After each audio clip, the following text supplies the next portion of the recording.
Do.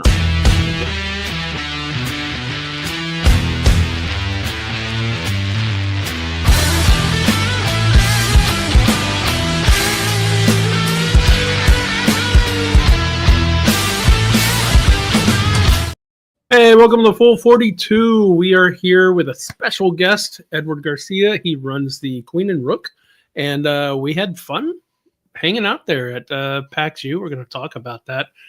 We're going over top 5 games that you can play at a board game cafe, which obviously Michael and I are, not going to be the authorities on this. So, we'll see if we're right or not. I haven't spent that much time in the cafe. Trying to set expectations low. Yes, always. That's for us. Your expectations are high, Edward. Our expectations are low. Hi, everybody. Yep, we weren't that late this time, unless you count the fact that we weren't around last Monday, so we're a week late if you look at it that way. But that was planned. Traveling back from PAX Unplugged and all that stuff. So yeah, that was fun. That was great. We didn't really.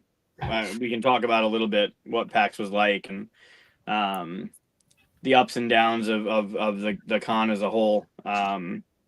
But yeah, Edward, thanks for being here. It's a pleasure as always. I hype you up often, not only to my group, but when we go to PAX Unplugged. When I first met you, when I was with Funko and you were opening up your shop, every Friday of PAX since 2019. That's right. I have done something at your shop, and every time it's been amazing. Everyone there has had a great time. Doesn't matter the company. It's always been great. And now the new location's even more bonkers than it was before. So kudos to you and everything you're doing down there. It's great to have you on. It's great to see what you're doing. Thanks. It's always great to have you guys. I mean, PAX is like we talk about it like it's our Super Bowl. So there's nothing bigger for us. The fact that it's always going to be in Philadelphia, or hopefully always going to be in Philadelphia. Yeah. It's fantastic to bring all the people from around the world that we get to see. Yeah. Philadelphia is a pretty interesting. I've never been there except for PAX, so I don't know what it's like any other time. Every time I visit, it's a little bit cold, a little bit wet, but I come from Texas, so I'm coming from like 100-degree weather, so I love it every time I come visit. Totally normal place. Not anything unusual about it. Doesn't have an accent of its own. Shows are not made about it. Jokes are not made about it. Totally the most normal of places where lights just go out mysteriously. Sure. Yeah, that's it. You start talking about Philly being a normal place and your electricity cuts. Somebody threw a snowball at my light and it went out. Oh my God. Is that true? You haven't heard, you don't know all the Philly stories? No. Before I moved here, I didn't know them either. But Philly has a bunch of, so in the 60s, there was one time where they had a Santa Claus that was supposed to come out onto the field during a football game. And people didn't want this Santa Claus to come out during this football game to delay the game or whatever. So they threw snowballs at Santa. And it was something that cemented the Philly attitude for people. Wow, the city of brotherly love just annihilated Santa with snowballs. Yeah. That's great. Yeah. Wow. We are a lovable, lovely bunch of people. As long as there's not snow around. As long as you're not messing with the Eagles, as long as you're not, causing any problems to us, you're fine. Interesting. Good to know. Well, it's been stellar every time I've been down there. Yeah. We've put a circle of protection around PAX people. Nice. Good. Yeah. So everybody can get their cheesesteaks and their pretzels and all their stuff without any hassle. I had cheesesteak. The first thing I ate landing there, I had cheesesteak egg rolls. Mm-hmm. It's crazy. Yeah. You guys put cheesesteak in everything. Yeah. There's also a funny story. You know the Philadelphia roll? You ever been? You guys eat sushi? I'm assuming. You guys ever eat a Philadelphia roll? I've read it. I don't know if I've ordered it. It's salmon and cream cheese. Yeah, I You don't. can order it everywhere, right? It's like a thing that was Right. invented like a block from where we are at Queen Rook. Huh. This woman named Madame Saito in like the early '80s invented this Philly roll, and now it's a thing like a California roll. Huh. Look at that. That's pretty cool. Yeah, I don't like cream cheese, so I never order it. But I do look at it every time I go to order. Yeah, cream cheese, please. You like cream cheese in the? I love cream cheese. I don't mind it in some things. I just don't like it in sushi. I prefer cream cheese and jelly over peanut butter and jelly. Huh. Okay, we'll talk later. Yep. Yeah, it's good. Cream cheese and jelly? Yeah, like ants on a log with cream cheese instead of peanut butter too. Like I like cream cheese better. I'm gonna fix this lighting situation I got going on. No problem. I think you saying that is going to win me points for all future taste discussions. I can bring that up, and people will be on my side. Have you had it? So cream cheese and jelly on what? Like just Bread. like anything? Yeah, bread, bagel. Huh. Like instead of peanut butter and jelly, it's cream cheese and jelly. Peanut butter is the best part of the peanut butter and jelly. Like, would you make it a sandwich? Yeah, like instead of peanut butter and instead of peanut butter, just put cream cheese. Make your peanut butter and jelly, and just substitute cream cheese for peanut butter. The full 42 does not endorse this sandwich. Have you tried it? No, and I will not. Is there a particular kind of jelly you have to use in order to qualify, or just any jelly? Any jelly. I mean, your normal Welch's grape is fine. Strawberry is good. Just cream cheese and jelly. All right. Yeah, bagel's fine. Try it. I might try it. Okay, I could see putting it jelly and cream cheese on a bagel. Okay. I guess I could see that. But on a squishy sandwich? Yeah, same thing. Not the same thing. Bagel's Give it a different. shot. Give it a shot. So while we move on from our cream cheese critiquing, hey Dave, why are things coming up weird tonight? That's weird.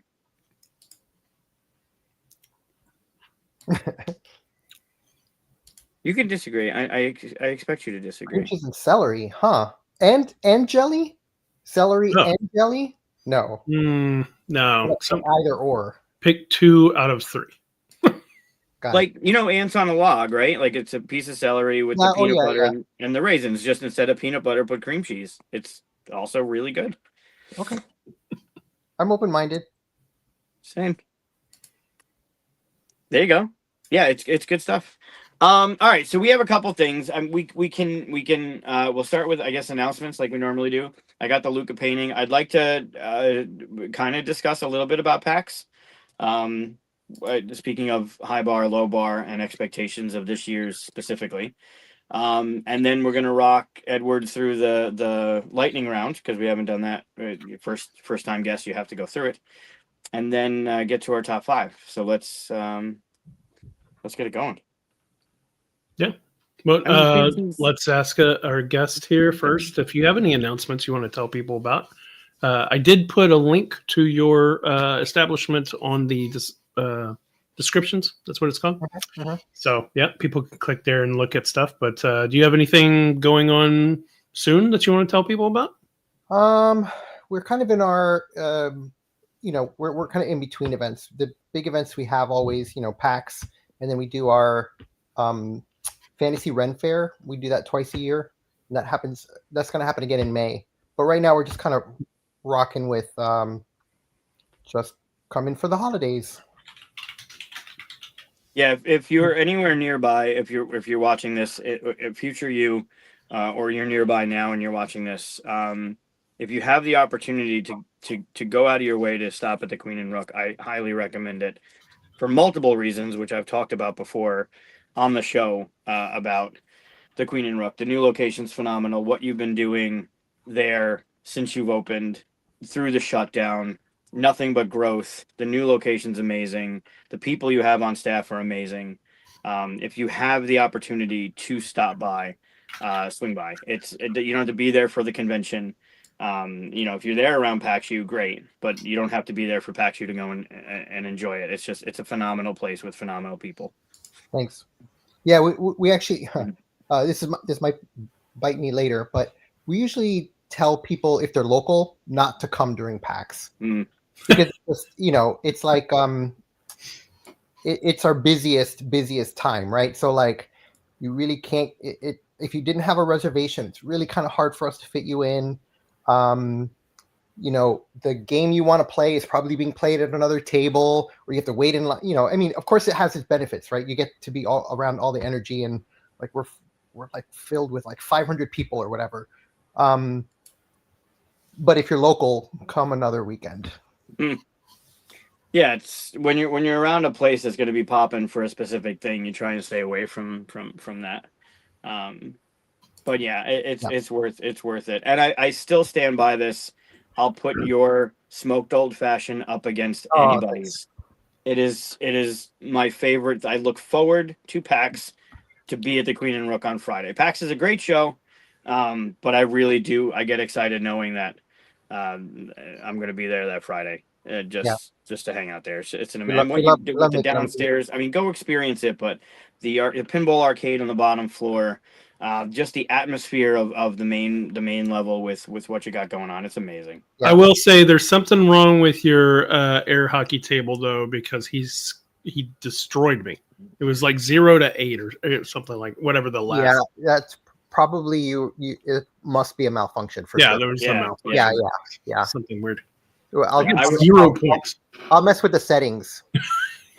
Next time. Air hockey I was scoring with my eyes closed. There was a wall in front of my goal. And Chris just couldn't get it in. I don't know. We'll test it. I'll be on the other side next time. Sure. He didn't pay us to get for that That's at fair. all. There it is. See? Like he didn't he didn't send it to my Venmo 20 minutes beforehand and go. Right, Edward, keep it a secret. What are you doing? I'm saying it didn't. I'm saying it did not happen.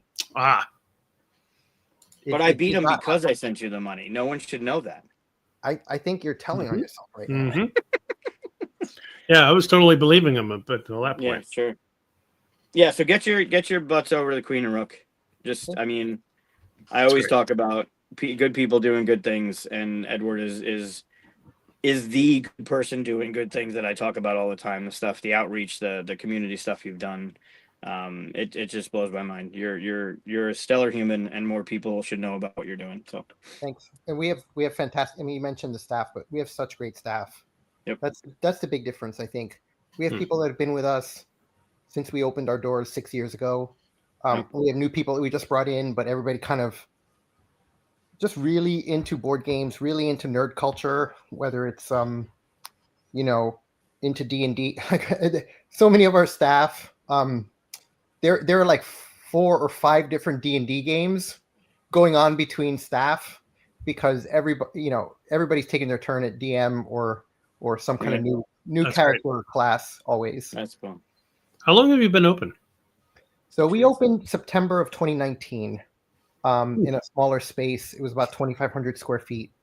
And if that date sounds how'd you survive that year? 2019.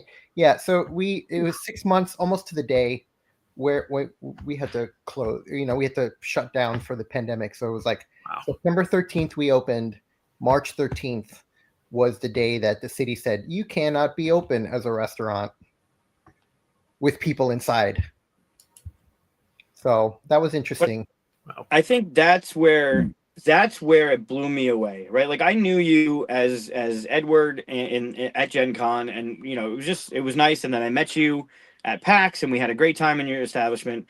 And then the stuff that you've done since that shutdown, right? The outdoor seating, the summer school, the after school programs, the stuff that you've grown, you've done nothing but grow since then, right? You added the retail shop. Now you've got a bigger location. You've done nothing but flourish in a time that was basically shitty all around. So it's been, I think those first 6 months, we really saw how people used us. I don't mean used us in that in like a used way, but like how, like what people got when they visited us, and the community nights and the the people finding each other and like playing games for the first time, or the growing Magic community at the time, or like the we're a very LGBTQ friendly space, and like just people finding community was so evident and so obvious that and I'm a stubborn person, so I wasn't going to let a little thing like a global pandemic stop us. Like, so okay, oh, I might die, oh, yeah, it was true. It was crazy. And and being in restaurants was pretty bleak, honestly, but I knew why people wanted to come back, and I knew why people want. I mean, even when we had to like be outside, I mean, we had we had players that were playing.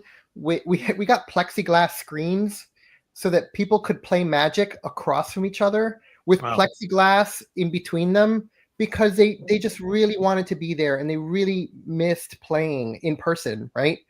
All the stuff that was online, it couldn't do the same thing. So we like took, we got IKEA frames, and we stuck them together so people had like barriers in between, and we set them up, and all that stuff outside. And we got like crazy medical grade like UV like HEPA filter things to kind of keep the inside from getting too crazy. And then we set up a UV light sanitizer for the games, because we knew that, it didn't matter the efforts that we had to go through. And we had, of course, staff in masks and PPE and all that stuff, but it was still worth it, because what we saw day in and day out was people needing that connection. And so after the pandemic, it was people came roaring back. We outgrew that space, so we opened in 2019. We were kind of outside only for 6 months, and then we came back in late 2020, right? When all the restaurants could start letting people inside, and every night almost we were full. Like, we had to turn people away, and not because we didn't have enough space, but because there were so many people that wanted to do what we were offering. And so we moved from that 2,500 square foot space, and then a lot of other places didn't do very well. And so there was a restaurant that closed that had been there for like 25 years, closed around the corner from us in a much bigger space. So we were 2,500 square feet. This is like 7,500 square feet. And we took a risk in 2023. It took us a year to renovate and like do all of the stuff. But we've been in there since May of 2024. And even in the space now, we have nights where we're turning people away because we're full, and we fit like 350 people in there at once, or like 300. Wow. Occasionally gets to like 350, but like, it's because people want to do. Everything says that it shouldn't work. Everything says that, like, oh, you're playing board games, you're a vegetarian spot. You're in Philadelphia, it shouldn't work, right? But people want it, and we love them for it. They come back.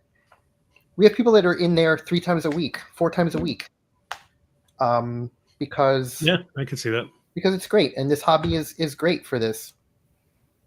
You should open up a Houston branch. We need a good board game cafe. One day soon, hopefully. Take over. Pay no attention to the heat. just have good air conditioning. Ridiculous.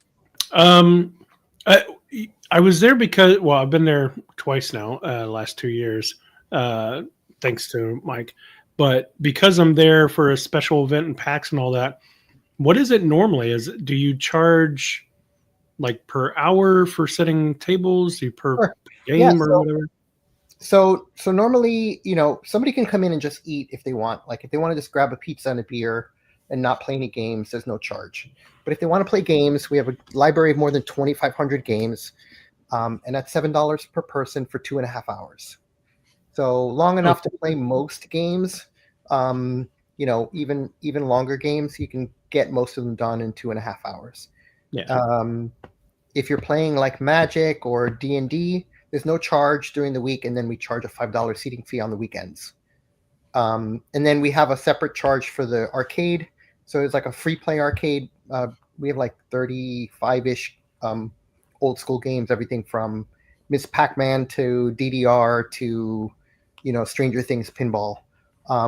And they're all set for free play, and then you pay by the hour. Nice. Yeah. And then sometimes people want to play games for longer. They'll like re-up. If we have the space, we'll let people stay. Like we've had people come and we had this one wedding party that really wanted to play Scythe. They wanted to play a full 3-4 hour game for their wedding. So they did that.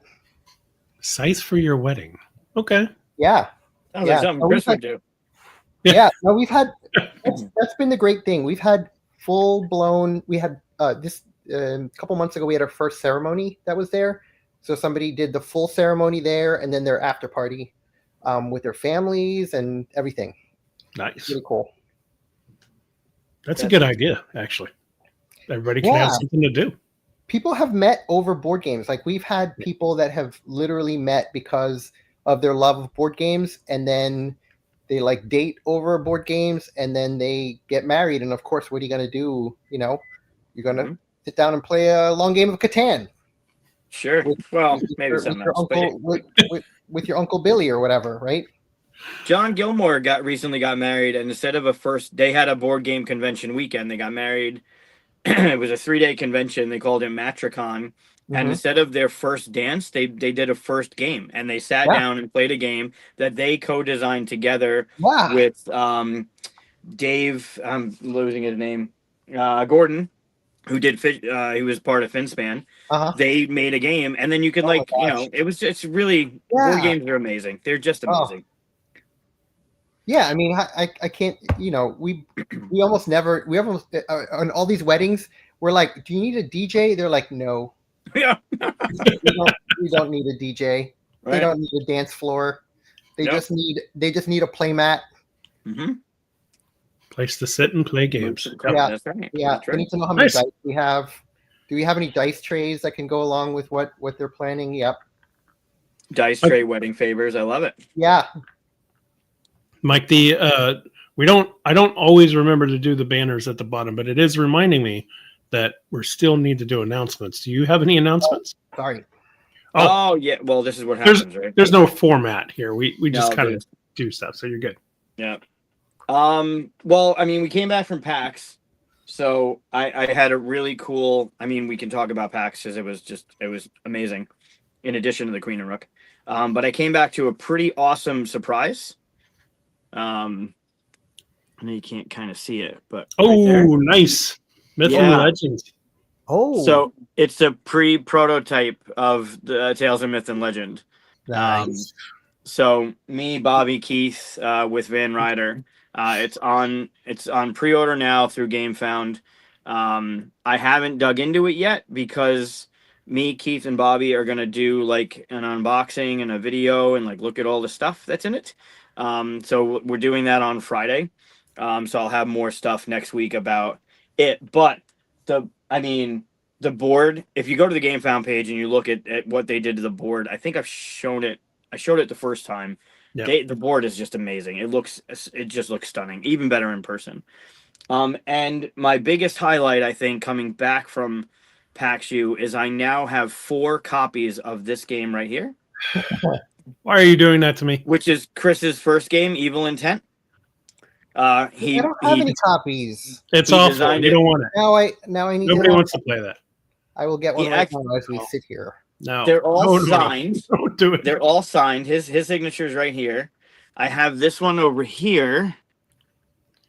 Right here. There's that one over there. At least put them upside down. I should have. And I actually got one that's signed because him and his now partner, his wife, made this game. This is their first game. So now I'm on the hunt to find more copies. And eventually I will have an Evil Intent wall behind me. Just to piss you off. I'm going to get one right now. Edward's shopping for one right now. No, I am. nobody will want to play it. Don't It's don't in the do that. library. It's I'll going to feel be like bad. on the. No. It's going to be on the highlight shelf. It's so Oh. good. It's so good, and he's going to do a second edition of it, so you'll have the first edition for I'm when not the gonna second do a edition's second Oh, out. is there a Kickstarter edition that has extra stuff? Should I get that one? There's only one edition, and No, it's the Kickstarter. It says Kickstarter edition. Yeah, there's only been one print of it for the Kickstarter. Oh well, this is good marketing anyway because I'm intrigued. I'm like, I can get the regular one or the Kickstarter edition. That's the same one. Okay, fine. Don't Adding it to my cart. No. There you go. It'll No. be. There you go. How And much then are they next selling time- it for? I'll send you the money for it. No. Next time we're down there, we'll get him to sign it. Yeah, you're gonna No, sign it. geez. We'll make a I'm whole gonna thing run of it. away with it so no one has to deal with it. Love it. That's all. I mean, for now, that's all I got. I'm super excited about Tales of Myth and Legend. Next week, I'll have more of a video. Also, next week we'll have Corey Thompson on. If you're familiar with Corey Thompson, he's going to be on the show. It's going to be a phenomenal conversation. I hope he wears his corn shirt. If you don't know who Corey Thompson is, he's part owner of Gen Con. And he's a fascinating human, and I love him to death. So that's going to be a great show next week as well. That's what I got. What do you have? Shark Tank. Who, Shark me? Tank. Yeah. You know I got nothing. Nothing, I ain't got as always. I ain't got nothing. Yeah, I really don't. I don't have anything to announce. Everything's good, but I got nothing that I can talk about coming up. Anything happening with Whisperwood? Well, I did show off Whisperwood here. There we go. Yeah, that guy right there. I did get to show that off at our booth at PaxU. We have like a prototype that's in between changing. I don't know if you've like. I make a prototype that is like ridiculously over arted for no reason, and then we have a artist and a graphic designer that is just on the cusp of changing it. So what we showed was like a Frankenstein version of our prototype, and I had to kind of like tell people like this is a prototype, and a lot of them just thought that was finished. So that's a good sign, you know. But yeah, it's going really well. I thought it was a production copy already. No, that's prototype and just kind of thrown together like really quickly.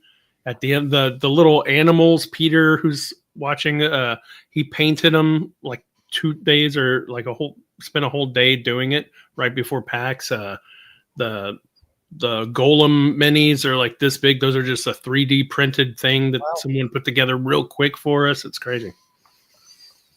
Yeah, there's a lot more detail, and hopefully, you know, it also looked very crazy all over the place because we haven't had time to like put it together and stuff. So my first thing was this is just a prototype, and people were like, really? I was like, I know we put a little bit too much into it at first. I did not think it was a prototype. Yep, just a prototype. We should have put a sign up said a prototype, I guess. Yeah, look good. But yeah, so can't wait for that to launch. That'll be next year, probably end of spring, if not right after spring kind of thing. So yeah, that'd be cool. Just not over gathering time. No, it won't be in April. Don't do that. No. But yeah, that's all we got for announcements. We can do a Luca painting though, right? Sure, yeah. Now, I like this one. This is a good one. Edward, you've seen a couple shows you said, so you know we do the Luca painting. I was hoping he'd come down. I still hear him upstairs, but he turned 4 a month ago. He slowed down a lot. Nice. Yeah, avoid April, please. We have other things to accomplish over April, like late night gaming. He slowed down recently because he's gone to school and with PAX and Turkey Day and everything. My mom was up here for a while, so his painting slowed down over the past couple months, but month or two. This one, so it's 4x4 canvas. He does watercolor mostly, him and his brother now. And this one was from Valentine's Day last year. Yeah, so everybody take a look at this in the comments. Tell us what you see like a Rorschach painting so that we can analyze you psychologically. I mean, so we can all agree on what it says. Yeah. This I don't know if I've shown this on the show. This is what I do on the bottom. So this is the 147th painting that I've shown on the show. This is the date that it was on the full 42. Wow. Nice. So they're all marked. Yeah. All right. So this is today's. Ready? Yep. Okay. Ooh, one color. All right. Well, I got instantly. Oh man, I see two things now. It looks I like my second thing better than my first thing. It looks like a Pegasus to me. See, I almost went Griffin, but kind of the same thing, right? Yeah. But now I see a man shouting to the right, and like you see his nose, and then his mouth is open. This is the The mouth. hair, yeah, that's the Yeah. mouth shouting out. Ooh, that one looks good. I see that. Someone should make a game that is one color, Chris. It's not always good. Where's that Rorschach game? Remember that? You ever played that? Oh, I saw that, but I haven't played it. Blue Chocobo. It's always a Chocobo. Oh, there you go. Flamecraft Dragon. Blue Camel Camel Pinata. Oh, Nice. Uh-oh. Like Flamecraft. That would be a crystal dragon. it also looks a little bit like a thumbs up. Okay. Yeah, where the thumb really bends back. Do you have one of those bend back thumbs? Yeah, like a. Or the other way? Yeah. See a blue unicorn pool toy with a reflection on the water. Oh. Oh, I can see that. Although it's Yeah. lost that's just a horse. It doesn't have the horn. I saw a camel until Chris turned it into a spitting, mad, screaming man. Yeah. Normally I wait for a few seconds to let people. Now you can't get away from the screaming crazy person who has a big gap in his head. That's why he's screaming. What? Yeah, he's missing a big this gap. is his nose. That's his. Yeah. Wait, let me see. That's his nose. That's his open okay. mouth. I see it. Oh my God! Why am I seeing that now? Yeah. Thanks, Chris. That's all it is. I like that one. That one's cool. Can you turn it 90 degrees? You're being asked. I'm not doing it. Someone always asking to turn it so that Nope. now I can't unsee the scream. Yeah, the screaming You're man. all That's our new logo. Like I a thought he was death coming metal down. album. I was gonna have him tell you what it is. What did he say it was? Well, so for the first time, there are two people that basically nailed what it is. Oh. And they both live in the same house. I think. I don't know if Dave was kicked out of his house when they returned from PAX. There was talks of it. Oh, Maybe. But when I asked him before I came down, and he did say it was a camel. Will you focus? Camet. It's a camel. The ink bled. Yeah. A camel. All right. Nice. Yeah. Yeah. So it was a camel. So good job on that one. Did you tell him if you show it to him later and tell him it's a screaming man, he'll not see a camel anymore? Maybe. I said I had him pick which one he wanted me to show on the show, and he picked this one. I said, okay, and what is it? And this was today. He did this, what, a year and a half ago? Almost 2 years ago? And I said, okay, what is it? He goes, without hesitation, he's like, it's a camel. I'm like, okay, it's a camel. So there you go. That's today's. Nice. Oh, really? You didn't? All right. Sorry to bring it up. Sorry, Dave. Love you. I think she means the camel. I think she means the rearrangement of Sure. living. Yeah. Sorry, buddy.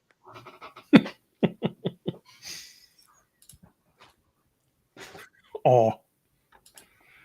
Yeah. We love David Dye. Yeah, I like that one. I kind of every now and then you do a one color one, and they always turn out pretty cool. I like them. Yeah, I can't unsee the screaming face now either. That's pretty. Yeah, it's like spitting or shouting. Yeah, Camel. that's crazy. Very cool. Should we jump into the lightning round? Yes, 100%. You said you've seen some episodes. You might not have seen a lightning round episode, Edward, because it's been a long time since we've done. I didn't see a lightning round episode. Yeah, so a lightning round episode. This is what's going to happen. I have some questions for you. It's going to be a this or that. You're going to travel along the red or yellow path here. Batman? Is that Yeah, Batman? and it'll take you to another question, and then another one, and another one, and another one. Oh my gosh. Now, I mean, it looks like a lot, but it's only 10 questions. But you get to choose which those questions are. And at the end, it's going to tell you what fictional character you were most like. Love it. It's highly, highly scientific. You may learn some new things about yourself. And we'll learn things about you. Oh, we will. All right. So, first question. Read book before the movie or watch a movie before the book? No, read book before the movie. Interesting. Easy. Do you have any exceptions to that? If I didn't know it was a movie, if I didn't know the movie was a book first. Yeah. Sometimes I'll watch a movie and then somebody will say, "Did you read the book?" And then I'll go back and read the book. Ooh, we got to Very call good. it a shot. I like it. All right. 2 30-minute games or 1 1-hour game? Dang, I didn't realize this would be so hard. And remember, you've already paid for 2.5 hours. No. Two 30-minute games.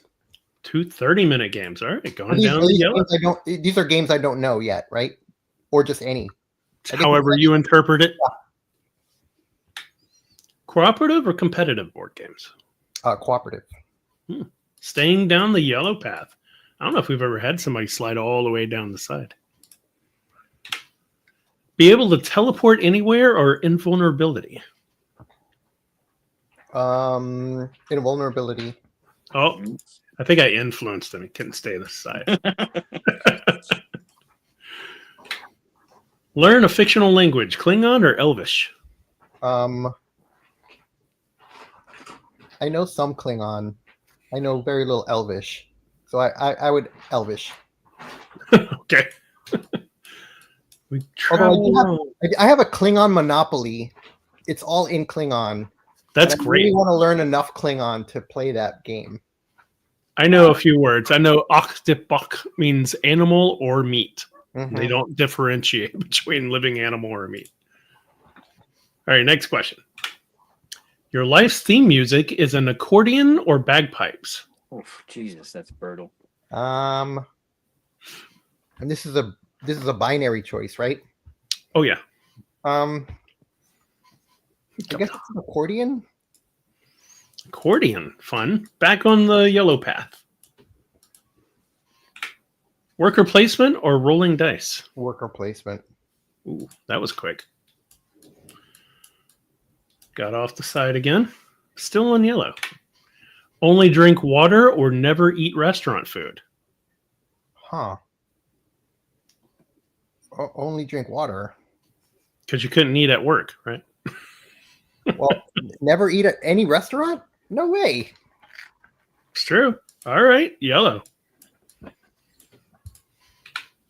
Make a loud beep when you yawn or sneeze confetti?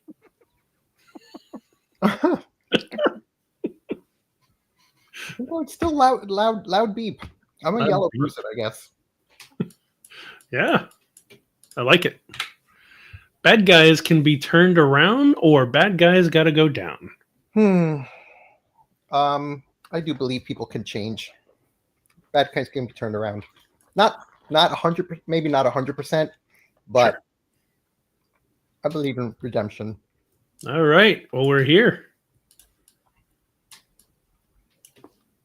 You ready to find out something interesting about yourself? Sure. I'm pretty sure Aragorn is one of the choices at the bottom, if I remember. I think Or it's maybe been it was changed a few times. Oh, I it don't might have been the remember. older version. All right. I don't even remember all of them yet, so this is always a surprise to me. You are very much like Harry Potter. Oh, interesting. Wow. Okay. Do you agree, disagree? Would you think yourself a Gryffindor? I am a Gryffindor when I take those tests. There you go. Yeah, I'm okay with that one, I guess. Nice. Besides, the bad lady.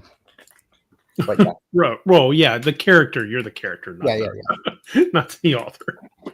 So that's your path. Yeah, you stuck very much to the left side. Heavy left.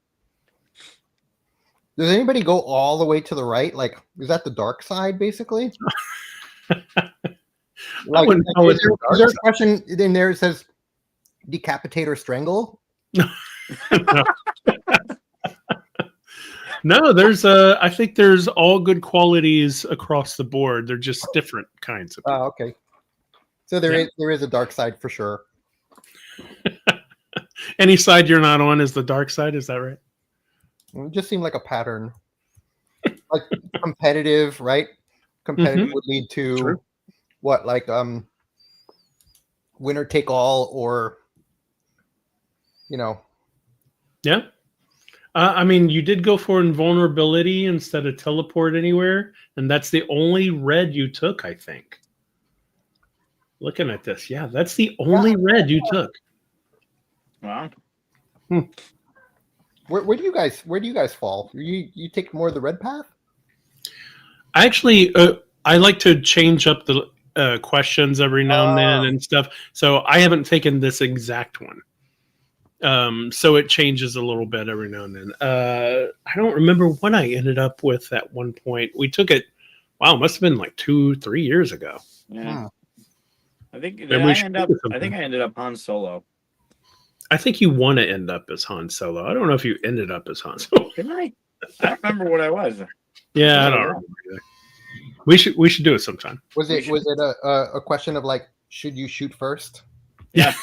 Yeah. That would be yes for a Han Solo. Yeah. Very cool.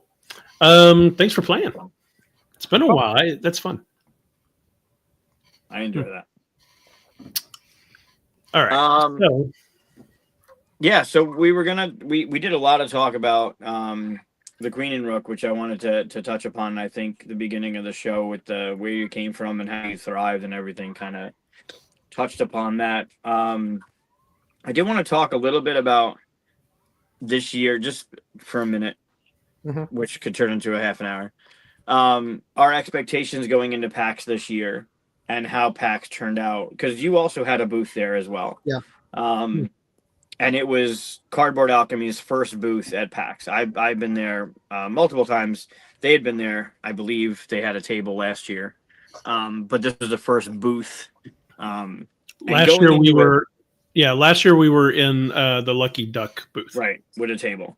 Yeah. So this year there was a lot of talk about it being before Thanksgiving and it being the same weekend as the marathon.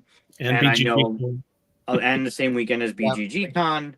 And there was a lot of hotel problems. Not only were they spiked in price, but a whole hotel canceled their entire reservations.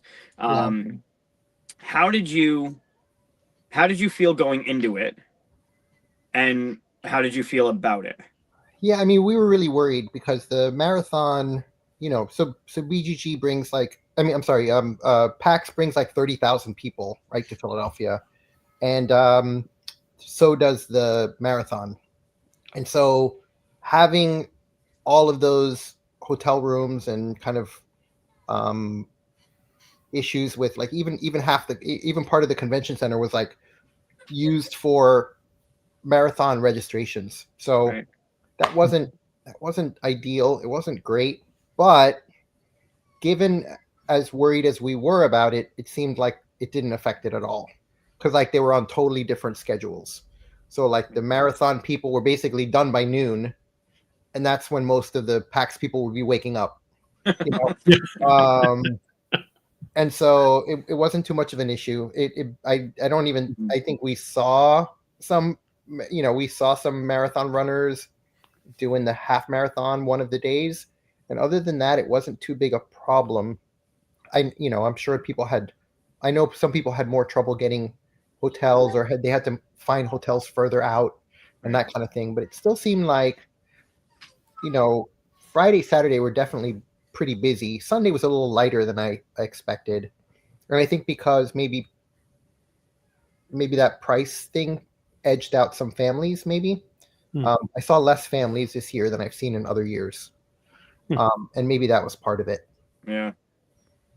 But we were more worried that it was going to be a big drop in the number of people that would come by, or the number of people that were in town, or it was the opposite. We saw a ton of this was our busiest PAX year ever. We've been doing it for we've been open for 6 years. We've been doing PAX for 8 years, because there was that 1 year where they didn't do it, 2020 or whatever. Right. So we were the fullest we've ever been, the busiest we've ever been, all that kind of stuff. So we were worried, but it ended up being great. I saw you at your booth, and I waved at you, but you were talking. I was like, I'm not going to mess with them, kind of thing. And then I walked on, and I was like, I didn't look at your booth at all. I just looked at you. So what was at your booth? Yeah, so we always partner with some local game makers to sell their games. So this year we had Outlandish Games. We were selling Defenders of the Wild, which is a cooperative game. And they had an RPG based on it too, we were doing. And then we had sort of a pre-pub, like a person that is part of our community that had an idea for like it was kind of like a pretty heavy like 4X game, like a Twilight Imperium level game. And so they were just showing off their prototype to see if they could get a publisher interested in picking it up. And then lastly, we had our friend from Infinita Tokens, who does like TCG, like these really high quality dry erase board cards. So people use them for like tokens for like TCGs, or they'll use them for like RPG stuff. And they're like, it's pretty different than like a regular dry erase that you think of in most of the board games, that they kind of, there's, you know, they don't erase well and they get, you know, marked up really fast. These are like really high quality. So those are the 3 people in our booth. We always try and partner with different people every year to just kind of give a showcase and help people to like to get some exposure at PAX and to sell games. That's really cool. That's awesome. Yeah, it's good fun. Yeah, I didn't see, as far as the marathon goes, I saw the line to sign up for it, but they kept that out of our way completely. And then I never saw anything about it. I was thankfully close to the convention for the hotel. So there were no conflicts or anything, but yeah.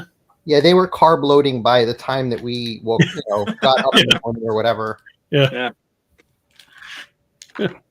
Yeah, it's cool. I feel the same. I was nervous going in, being there before and knowing, like, I guess in my head was like, all right, before Thanksgiving, what's it going to do to the people that are shopping, waiting for Black Friday deals, waiting for Cyber Monday deals, where in December you're closer to Christmas and people are a little more hesitant to spend on themselves and they're thinking more about gifts.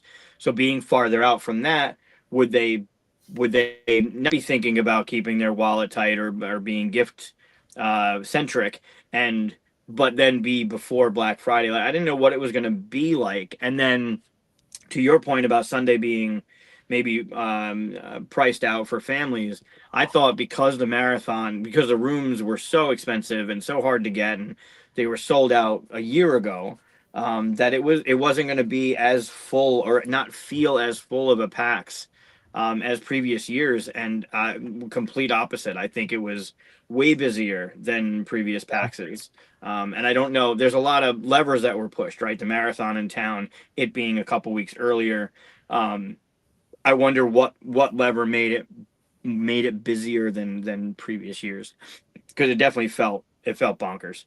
I think people did kind of treat it as though it was the start. I heard a lot of people talk about it as though it was the start of their holiday shopping. I heard people saying, "Oh, I'm getting this for this person for Christmas," or this is my Christmas present to myself," that kind of thing, or Hanukkah gift or whatever. And it was kind of, they just started early, and actually unlucky for us, like our Black Friday here was a fraction of what it's been in years past when it's been when it's happened before PAX. So I think people did, find the things they wanted at PAX, and maybe, don't have as much, stuff to shop for still. That makes sense.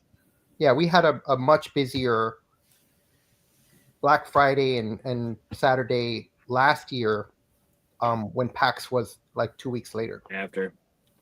Interesting. And they announced their dates for next year, and it's going back to the early December again. Yeah. Hey. Yeah, I think that's better.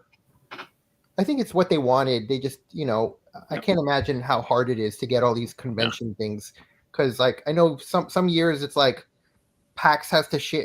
They can't have the whole space because there's some like pharmaceutical convention in town or something. And so they're like, well, you're giving PAX money, but this is pharmaceutical money. You have the second, you have the second floor, but you can't have the first, that kind of thing. Well, I mean, we didn't have the first this time, right? That was all. Yeah, that's right. That was all the runner people, whatever that's called, marathon. Yeah, I'm glad that it's going to December because I missed going to BGG Con. It's the only con that I can drive to. I'm in Houston. It's in Dallas. Yeah. All other cons have to be up where you guys are for some reason. I haven't been to BGG Con. I want to go to BGG Con. It's great. I want to go to Dragon Con also. People love that show too, even though it's not like QsCon specific. QsCon, of course. Yeah, this one. That one I'm going to try and go this year for sure. Okay. Things are kind of crazy. Running a restaurant is nuts. Like I do not recommend it. It's wonderful. It has many wonderful things about it, but I have to plan things to never be more than 2 hours away. I was going to ask you. My partner and I talked seriously in 2019. Should we consider opening one? Because there's not a good one here, and we want to do something to build up the community of board gamers here and things like that. And then, of course, 2020 hit, and we were like, "Ooh, we dodged that bullet." But then we just went. That was too scary, and we never thought about it again. So it's are you guys dog people or cat people? I mean, we love both, but at the moment we have cats. Okay. What about you, Michael? Dog. Okay, so it's kind of like having a super expensive dog because, dogs need you. You can't be like, okay, well, I'm going to go away for 3 days. I'll leave you some food and here's a box you can go poop in like a cat, right? It is like, I have to be back in 6 hours because you need to be taken for a walk. Oh, right. and you're going to get lonely, so I have to be back. It's kind of like that. So like, having a bit, especially a small business now at a time when restaurants are really difficult to do. Like I was on a camping trip and I was like 3 hours away and I had to drive back because our air conditioning had broken and I had to like be there while the guy to try and, just is one of those things. I love it. I have so many good memories. But it is a commitment. That's kind of what I'm saying. Dogs are the same way, right? People love dogs. Dogs are super fulfilling and super wonderful. But you're not going to take a vacation with a dog. Yeah, because it's very expensive. I do have to say my cats are just as needy. We have to have someone come and stay at the house. They cannot be left alone for more than like maybe 4 or 5 hours. That's because you don't have enough. We have 5 cats. We have 2. They take care of each other. That's fair, but if you got another 1 or 2 cats, they wouldn't care about you at all. I have a rule: you can't have more animals in the house than you do humans. They'll take over. Is that a house rule? That's a house rule. That's my house rule. House rule. Yeah, it's one of your house rules. That makes sense. It keeps us from becoming crazy cat people. Otherwise, we would just have all the cats and dogs. You missed that one though. Sorry. What was that? Huh? What? Yeah. So what kept you from opening in 2019? Oh, we were just considering it whenever the whole plague thing hit. We were like, oh, it'd be really bad if we'd started like really getting into it. So, and then after all that, we were like, we'd moved on to other ideas and stuff like that. Yeah, we were researching at that point whenever it hit, so we were like, okay. And then I know a lot of board that I game got a job with owners, Cardboard and Alchemy and stuff. I know like several of the different board game owners around the country, and some that started before the pandemic, some started afterwards, and none of them regret it. It is a it is an amazing community of people that you kind of gather around yourself when just like any just like when you're making board games or publishing or working in or any of that kind of stuff. The people are just amazing, and that it kind of makes all the pain lessened. You guys hearing that? So, yeah. Speaking of cats, sounds like you're not paying enough attention to your cat. Yeah, they're just agreeing with me. Yeah. Well, I agree with you. I'm not going to make that noise, but I agree with you too. I think the industry it is full of some of the best people I've ever met. Like, look at the right and left of me right now. They just it's a casualty of the industry to be around cool people because you're inviting people into a personal space for a long period of time, whether that's your restaurant or your table. Like, you're still inviting strangers to this experience for a little while, and it's amazing. Yeah, right on cue. Cool. Well, yeah. So PAX was great as always. You were amazing. Kicked my ass in Flamecraft duels, by the way. Oh, like it wasn't that was so good. It wasn't even a contest. It was like 39-20 or something bonkers. Nice. I think it was less. I think it was more of a. It was great. It was great. Yeah, it was a great game. It was a great game to learn. It's a lot of fun. Yeah. Yeah, I got to play it. I was excited. I got to play it. You may not hear about that later when we get to the top 5. Oh. Ooh, okay, great.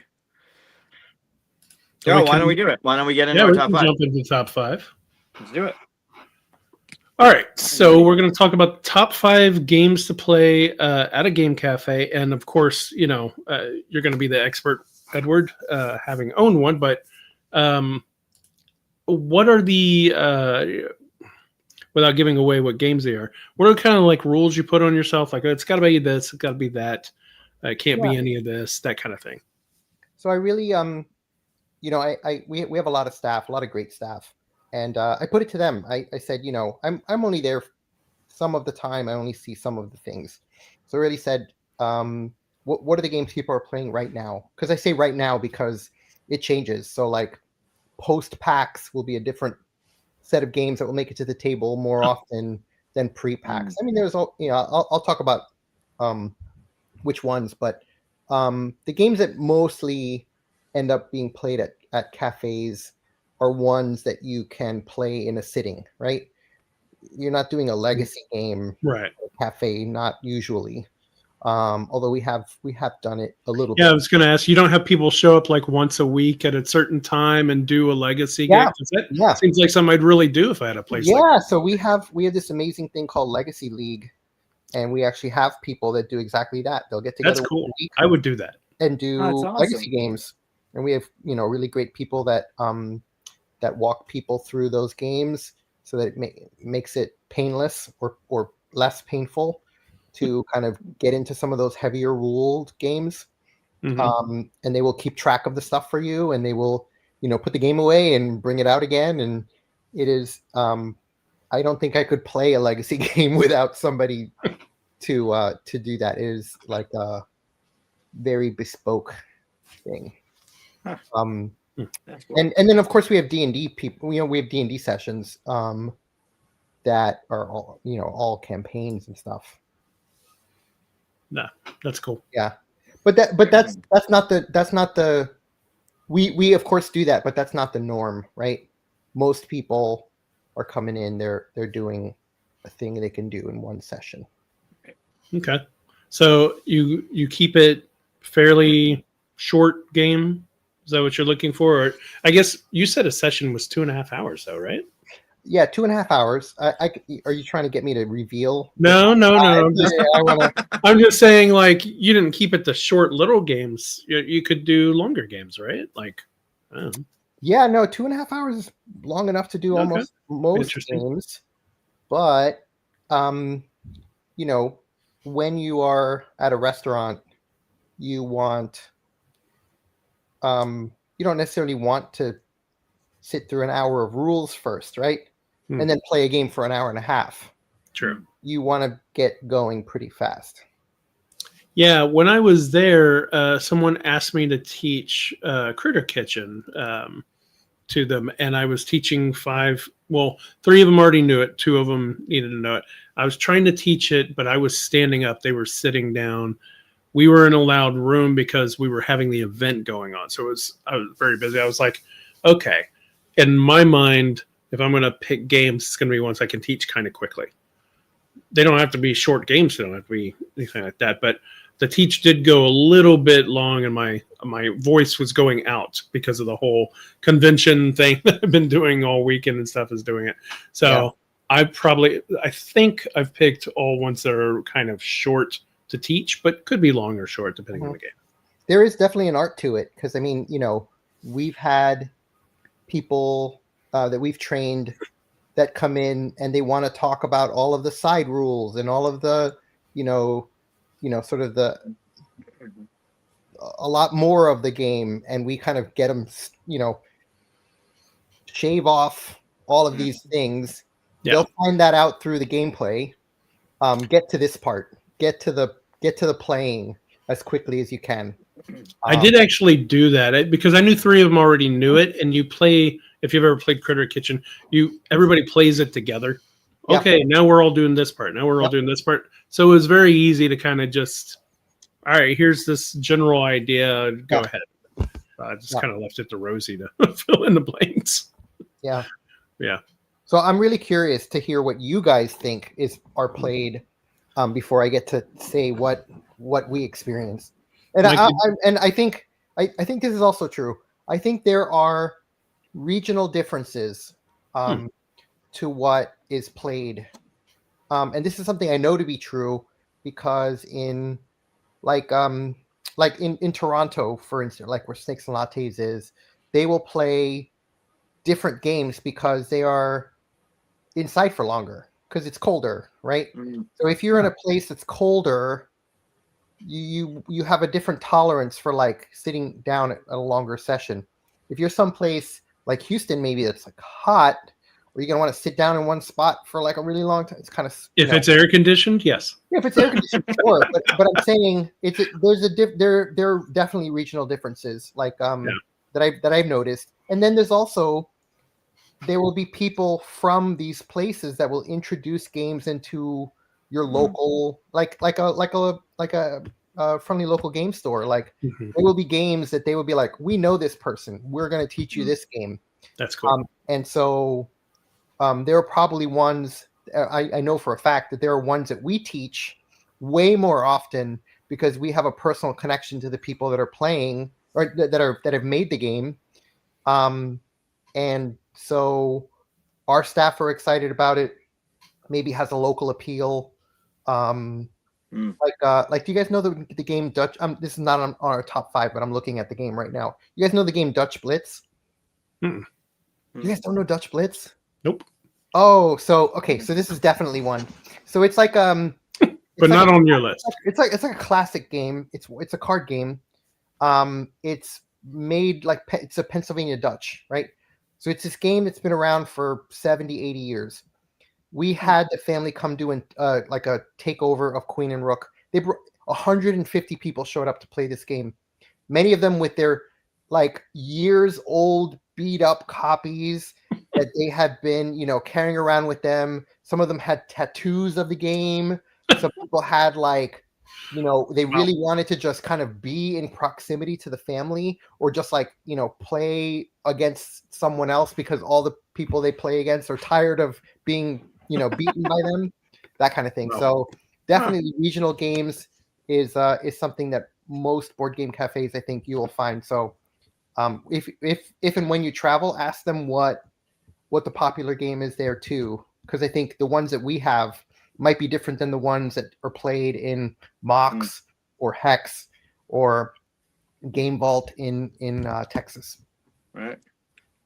Cool. Never thought of that. That's smart. Interesting. All right. Did you have any rules you put on yourself, Mike? Kind of the same. I didn't even consider D&D as a thing. Not for any reason. It just didn't pop in when I was just thinking of board games. Yeah, But definitely, I excluded Magic, Pokemon, and D&D because those yeah, are kind of a separate. Yeah. yeah, no TCGs either. But similar to what Edward was saying about getting to the fun, getting to the play, something that's a quick teach that you can try and teach in round one. So there isn't necessarily a teach then play. There's a teach while you're playing. Like this is what we're going to be doing. So easy rules, fun to play, and none of these are long by any means. Not even, I would say 20 minutes, maybe half an hour. That's about it. All right. Well, you're our guest, Edward. So do you want to go first, or do you want to? I want to go last. I want to hear what you You want guys to go last? Yeah, I want to go last. Are yours ranked like legit top 5? Like you have a 5 through 1? I have a 5 through 1, and then I have like honorable mentions, and then I have a Okay. second. So if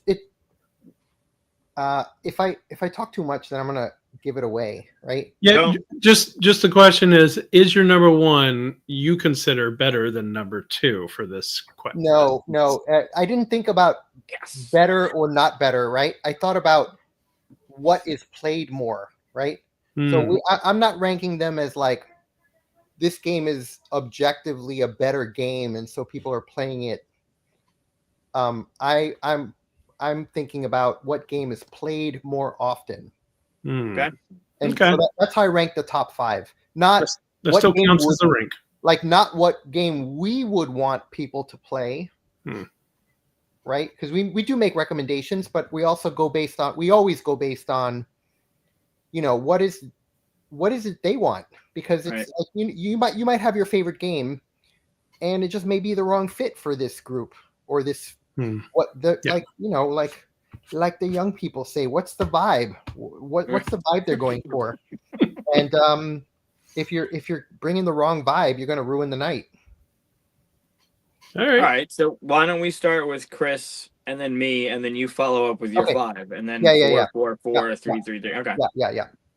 All right. So let's do number 5. All right. So my number 5, I have to share my screen here. I wasn't prepared to go first. My number 5 is a small game. I don't know if this has appeared on any of my lists before, but it's a small game, I guess, comparatively in my normal lists. It's Harmonies. Oh, that's a great game. Interesting. Why interesting? I wouldn't have put this as a cafe game, but you're right. I think it fits. Okay. Yeah, I mean, part of it is looking at you need room on the table for a little bit of food, a little bit of drink, a little bit of game kind of thing. So I was thinking table space as well. Also, it's just, it's cute. It's fun to look at. It's got a great presence to it. So where people will walk by your table and go, "Ooh, what is that?" kind of thing. It's fairly easy to teach, at least I believe so. It is. Trying to get those patterns on those cards. Yeah, it's got a nice bit of competitiveness to it, which I prefer. Yeah, it just rung all the bells. I don't know what those little things are on top. It just hit all the little tick marks that I needed for this kind of size of a game. Have both of you played it? Yeah. Yeah, that's I can't criticize you. That's a good pick. Nice. I don't know if that's going to be the case all the way through. No, I think you will approve my entire list. We'll see. Anyway, that's my number 5. Harmonies. It's a pretty nice little game. Do you want me to Comment? No, do you want me to what's that called? Like verify that is the case or not? Oh yeah, sure. Tell me, does nobody ever play this or? Oh yeah, no. So it definitely makes it to the table. It is not one of the top 5 that is played, but it definitely makes it, especially in the last year, has made it out more. And we do recommend it a lot. That's interesting. So when you recommend a game and someone goes, "Oh, what is that?" You're not going to teach it though, right? You just give them a lowdown and they go back to the table and learn it. No, so we bring over a stack of games usually. Ah. We'll bring over like 5 or 6 games, and then talk you through them, and then you get to pick.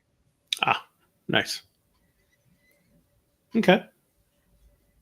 And do you ask questions before, like cooperative, Oh, for sure, competitive, all that stuff? Okay. Well, yeah, we Help you narrow it down. We ask, sort of like, what games have you like? What are you in the mood for? Do you want a light game? Do you want a heavy game? Do you want, do you like,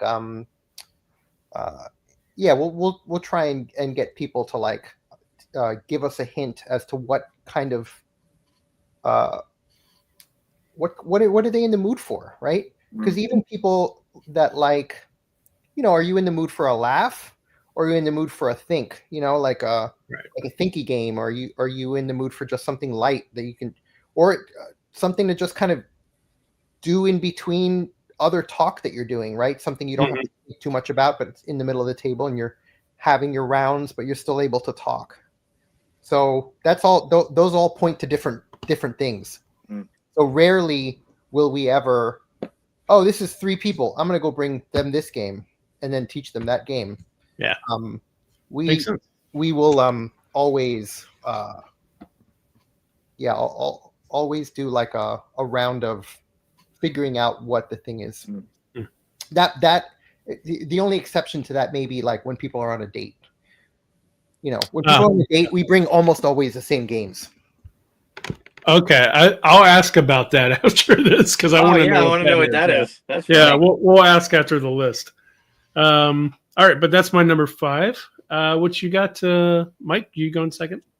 Yeah. So I'll come out with my table presence game because I think that one's got good table presence, and like you said, people walking by would probably be like, "Ooh, what are you playing over there?" I would maybe hope or think that the Fuzzies get some play in board game cafes. Yeah. It's got that table presence. It's you're up and playing it immediately. There's no real rules teach to it. It's a tower of the fuzzballs. I don't think it's in my screen, but I have one of my copies up here. Your objective is to use the tweezers, pull whatever the top of the shuffle stack colors are, pull that color out of it, and they're like not cotton balls, like they're almost cotton balls. Yeah, and you got to pull them out of the tower, and the only rule is that it has to be placed back onto the tower higher than where it was. It doesn't have to go to the top, it just has to go higher than where it was. And if anything falls off, you flip over the card, and it's got like the next time you go, you got to do it with your dominant hand, or you got to do it with one eye closed or something. Really easy to play, really easy to get to the table and teach. And it's got that, like you're still eating, you're still drinking. It doesn't take up much room. And it's got the table presence. So I would think this one hopefully gets pulled out a couple times. Yeah. I wish I could validate this one. So when this game came out, I thought the same thing as you. I love this game. I'm like, oh my God, this is perfect. And then we got it to the table. And have you ever tried to get, like, okay, so think about like, I don't know, people eating greasy foods or barbecue or whatever. Yeah. And then here's this cotton ball, basically, that I have to now, like, it just, so this one is a great game, but for practical purposes, it doesn't work. I was going to say, if you spill your drink.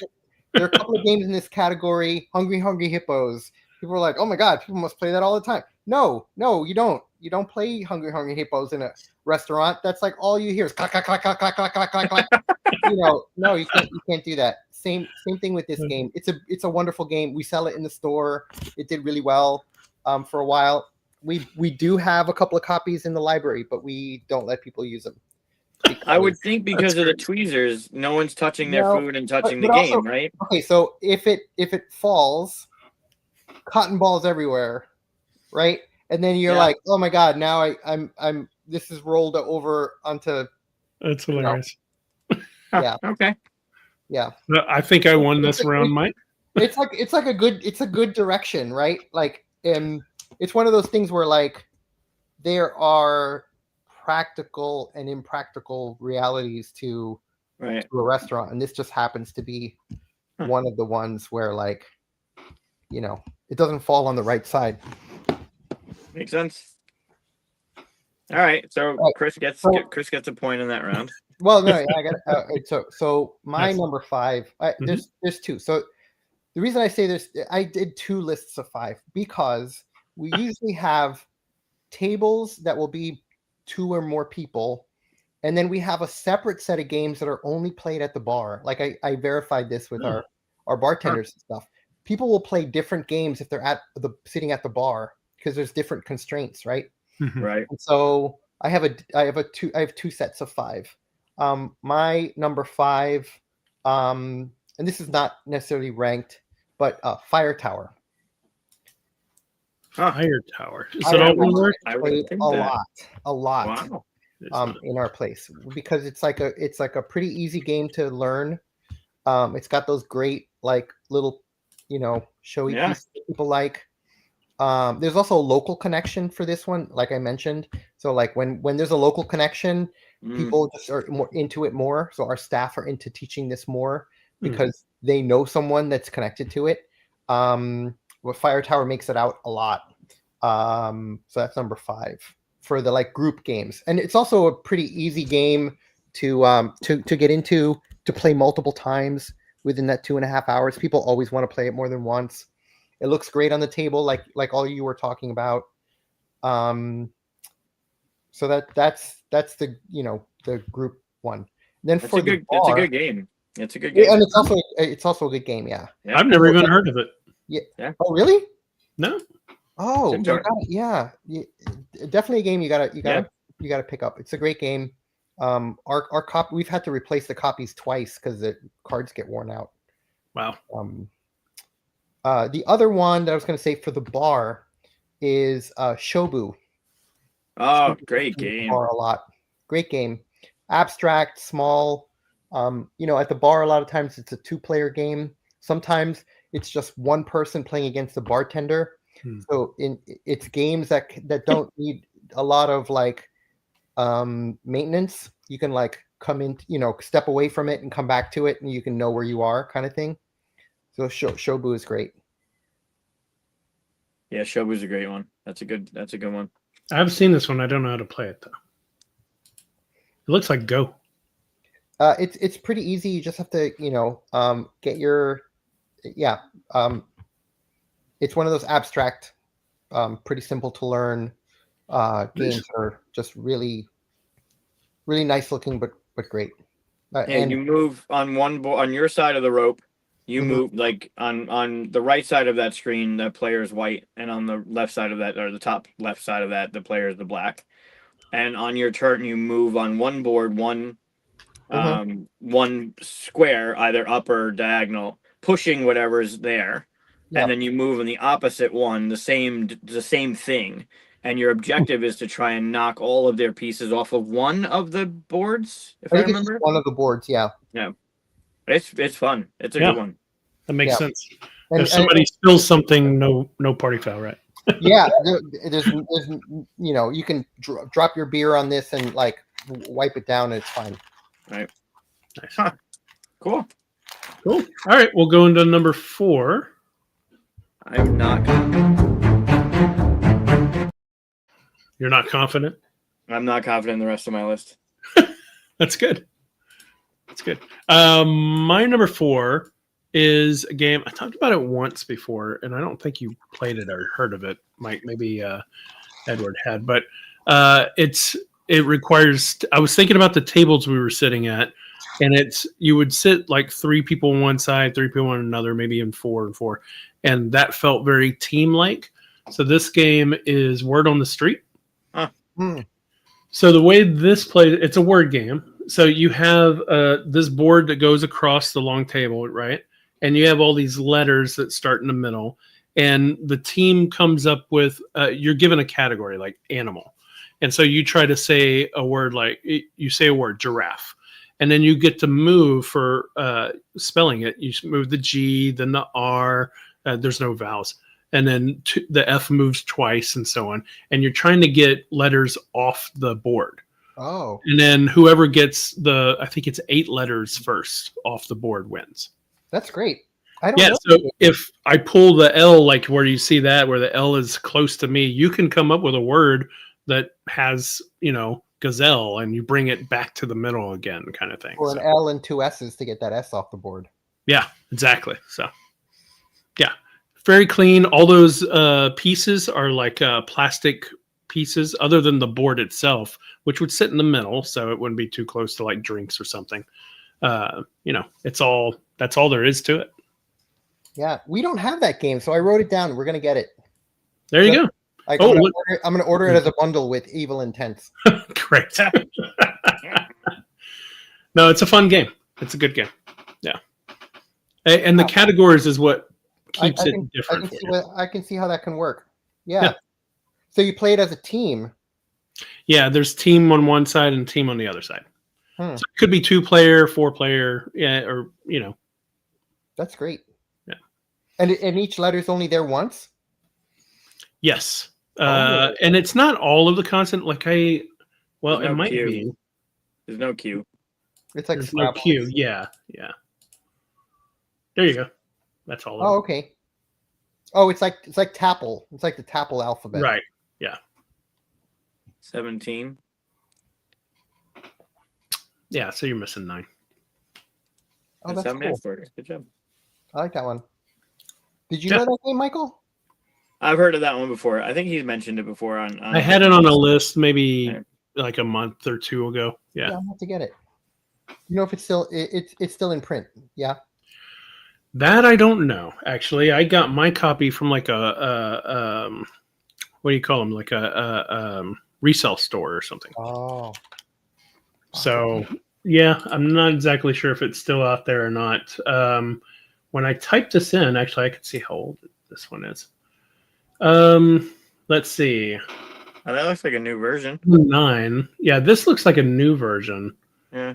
Let's go to version. 9? 2009 was the original. Looked like the original was Russian, so I don't know how they did that. Their words are very different. Oh. 2013, 2015, 2017 was Korean edition. You don't want that. It's probably. I'll try and find it. Looks like 2017 was the last edition. So that's not too far back. Yeah. 8 years? Jeez. Not too far back. Yeah. Ugh.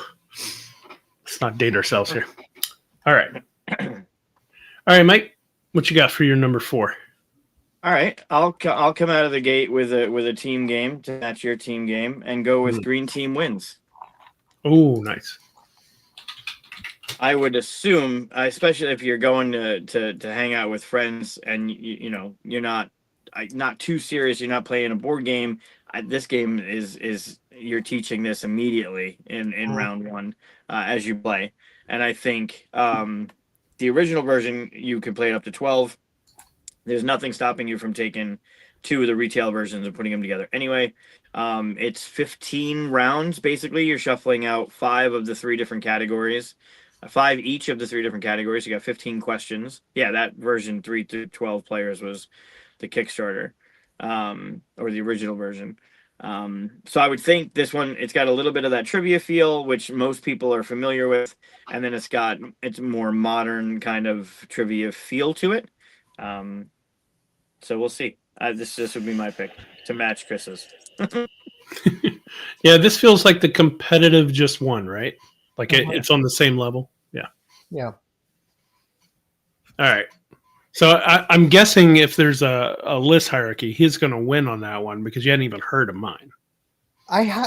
So we have that game. We have Green Team Wins. It doesn't make it out as much, and not because it's not a great game. Sometimes people will pull a game. So people will find games that meet the same criteria, but either are already known or are easier to teach. So the team game that makes it to the table most often for us is like code names. People play code names because they already know how to play it, right? more or less. And Yeah. so if you're going to split up into teams, especially a lot of times when you're playing team games, they don't want to learn a bunch of rules. They just want to start playing immediately, right? Like you were saying, Michael. Yeah. So oftentimes they won't learn a new game, is what we find. Like we'll bring over code names, we'll bring over a new game, we'll bring over, like a cooperative game, and they'll pick the team game that they already know. Because they're like, thanks, we got it. They don't even need us to teach it, right? And so I wrote this down though, because we're always looking for more games that we should be teaching to when somebody gets tired of Codenames, or like they've just played a game of Codenames, now they want another game. What could it be? It is a pretty quick one to teach. Yeah. I would think Codenames has more of a learning experience to it than this one. Codenames, you gotta explain the assassin. Like, you don't want to get the black target. You gotta explain that if you get it right, you get to guess again. Yeah. This one's just like, all right, here's question number 1. You're gonna answer, and if you're in the majority, you go and you ask this whatever question, you're in and playing right away. I think you're right, but people learned it before they got there. Sure. They Yeah. already know the game. Sure. It's like I don't know, like Monopoly. Monopoly has a bunch of rules you got to learn. But do you have to teach anybody Monopoly when they sit down? No, they already know how to If play. you want them to play it right and under 2 hours. Yeah. Everybody plays Monopoly wrong. That's the Right. Mandela effect of Monopoly, right? Yeah. Yeah, the only I love this game. I just played it for Thanksgiving actually, but the only thing I don't like about this game is what happens when there's a tie. Is that everybody stays where they are. Really? And orange team gets screwed and green team wins. It's green team wins if you're at a tie? Yeah. Yeah, still green get team points. wins. If there's a tie, if you're playing 6 players and 3 people say A and 3 people say B, it doesn't matter. Green team wins. Whoever was green team before gets double points. Well, this game would do really well in Philadelphia. Sure, green team wins. Yeah. But green team wins. You do have the Phillies. No, the Phillies are red. You have the Flyers. The Flyers are orange. Yeah. But you're more of an Eagles community. The Eagles. Yeah. Feed the Kraken. I haven't heard of that one. So for Feed the Kraken. Yeah. We do have that game. Our number 4 for groups is most likely Flip 7. I know you guys talked about this for your Thanksgiving show. Oh, yeah. Flip 7 has been making it to the table a lot ever since it came out. It's like rocketed to, be on the table a lot. Which is it's a great game. It's great. For our bar, at our bar, the one that I have as number 4 is Hive. Great. Yeah, Hive is it's a classic one. Also not a difficult teach. The chunky tiles, there's a pattern, right? Can it get wet? Can it be wiped off? That makes a good board game cafe game. So these are really easy to clean. And they look nice. Yeah. I've actually played this at the bar. Yeah. For that reason, because you're limited in space. It was the first time I had played it. My friend Steve had taught it to me, and we were sitting in a bar. The bartender had no idea what the fuck we were doing, and he was interested in what was going on. It drew interest, and you're right. It's a really good bar game. Yeah. Very cool. Yeah. Good one. I should have been able to guess that one actually. All right, so we'll go into number 3.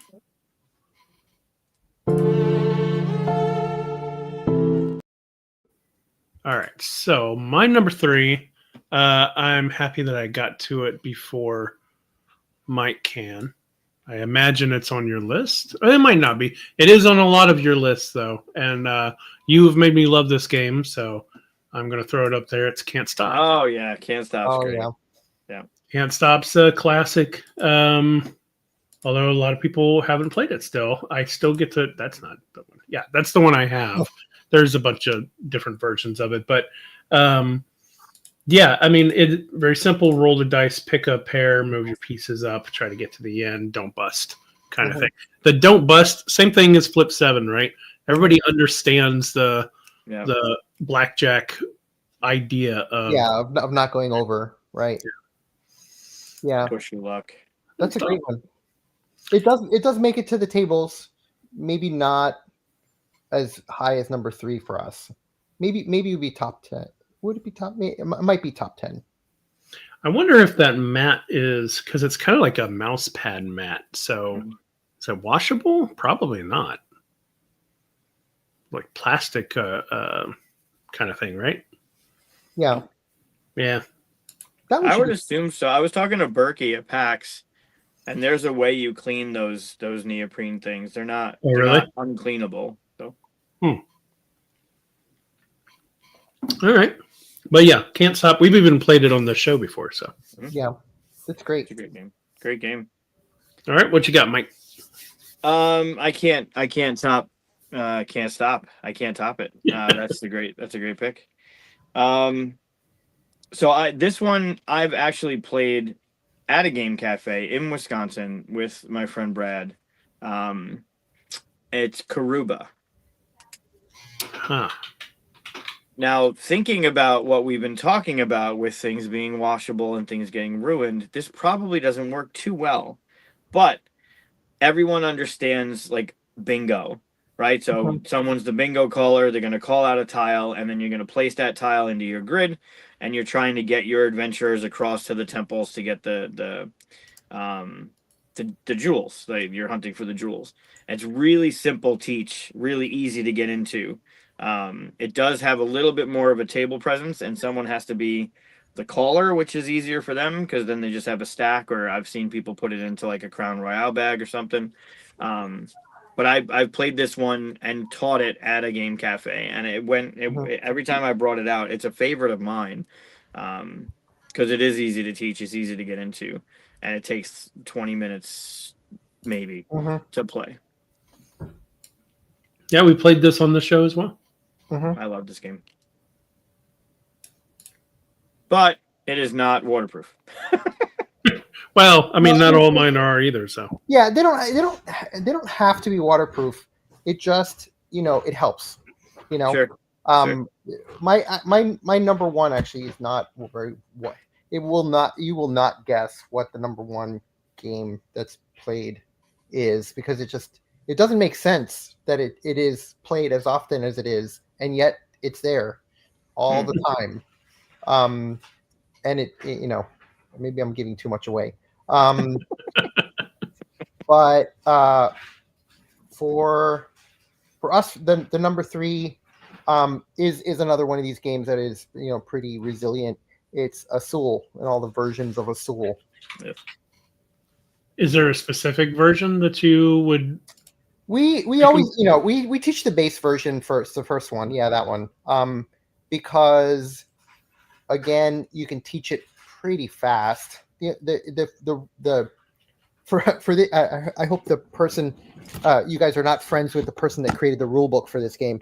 We always say ignore the rule book for Yeah. Azul, because the rules are kind of written very confusingly. So we have our own way of teaching this one. We teach it in like a minute. And we always come back for the scoring round because that's where it gets a little confusing. But this is one of those games like, it looks great on the table. You can play with 2 Mhm. people, 3 people, 4 people. And it's just it's super easy to get people to like it because the chunky tiles and the placing it on the board and filling in the things, it's satisfying in that way. It also is short enough that we can include it in between, while they're waiting for their food or after a round of drinks or whatever. You can play a full game in like 45 minutes or so. Mm. Yeah, this is my number 7 actually. So, in case somebody picks some of mine ahead of time, I have some Yeah, fill in. So, yeah, it's a good one. yeah.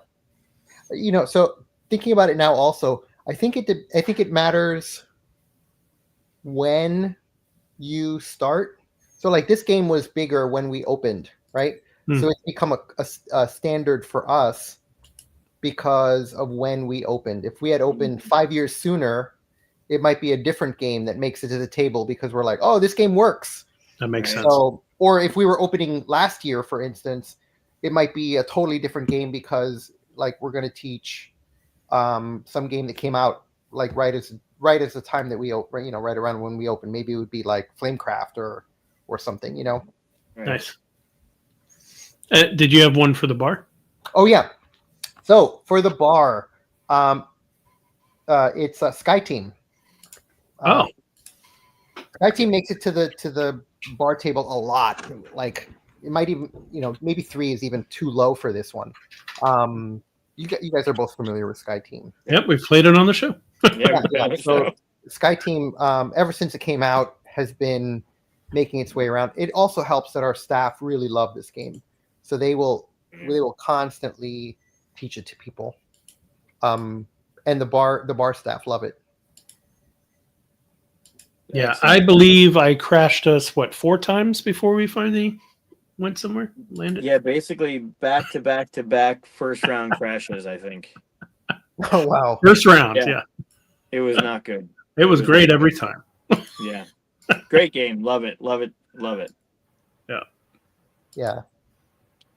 Are you guys surprised by anything that I'm saying, or does it kind of? No, I don't think so. They all make sense. Yeah. Yeah, it makes sense. So far. Yeah. Yeah, I don't think I have any hot takes on here. Maybe some ones you guys haven't heard of. Like Dutch Blitz. Yeah, Dutch Blitz we hadn't heard of. So Dutch Blitz is not a top 5 for us, but it makes it to the table a lot.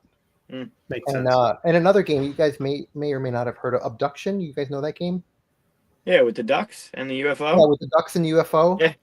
Oh, I've seen it. I haven't played it. Yeah. Yeah. So that one isn't on my top 5, but it was on my reserve list if I didn't feel happy with the top 5. That's a good pick too. That's an easy pattern recognition, easy to get into. Easy pattern recognition, and then again, like I think a pattern that I'm realizing now as I'm talking about it is a lot of more tactile games do better in the cafe. Because if it's a game where you have to do a lot of quiet strategy, it's pretty difficult to do that in a loud restaurant, right? But these tactile games, they're easier to kind of focus on because you have this thing that you're holding or touching or doing. Right. All right. So we're moving on to number 2. Number 2. All right. My number 2 is the most recent game. So it's fairly new and probably won't be on your list because of that fact, I imagine. But it does not take up a lot of space. It's only 8 cards. It's Far Away. So Far Away, you have 8 cards going to the side. You get a few cards, on the top right there. But other than that, and the 4 in the middle, it doesn't take up a lot of space. It's fairly easy to teach. The only thing you have to get right is the scoring, which I sometimes mess up when I try to teach them. Like, wait, do you score backwards or do you put them all down and go back? Like I always have to go to the rules real quick and go, oh, that's right, that's how it is.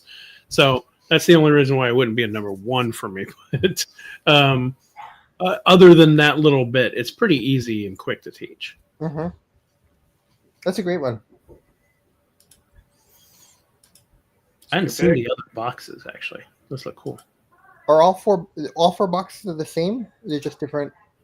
Are they? Or I don't know. Yeah. Are they different flavors or? I hadn't seen the other boxes. That's the first time I saw that. That's kind of cool. That's the one that we have. That first one. Yeah. Same here. Yeah. Yeah, I like the multi-use cards. They're going to give you some stuff. They're going to have a cost to scoring stuff, or they're, the colors that they are might score for some other card. And I like the chaining of it. And then you have to think backwards as you build it. It's great. What you got for your number 2? Good pick. Eat that, Mike.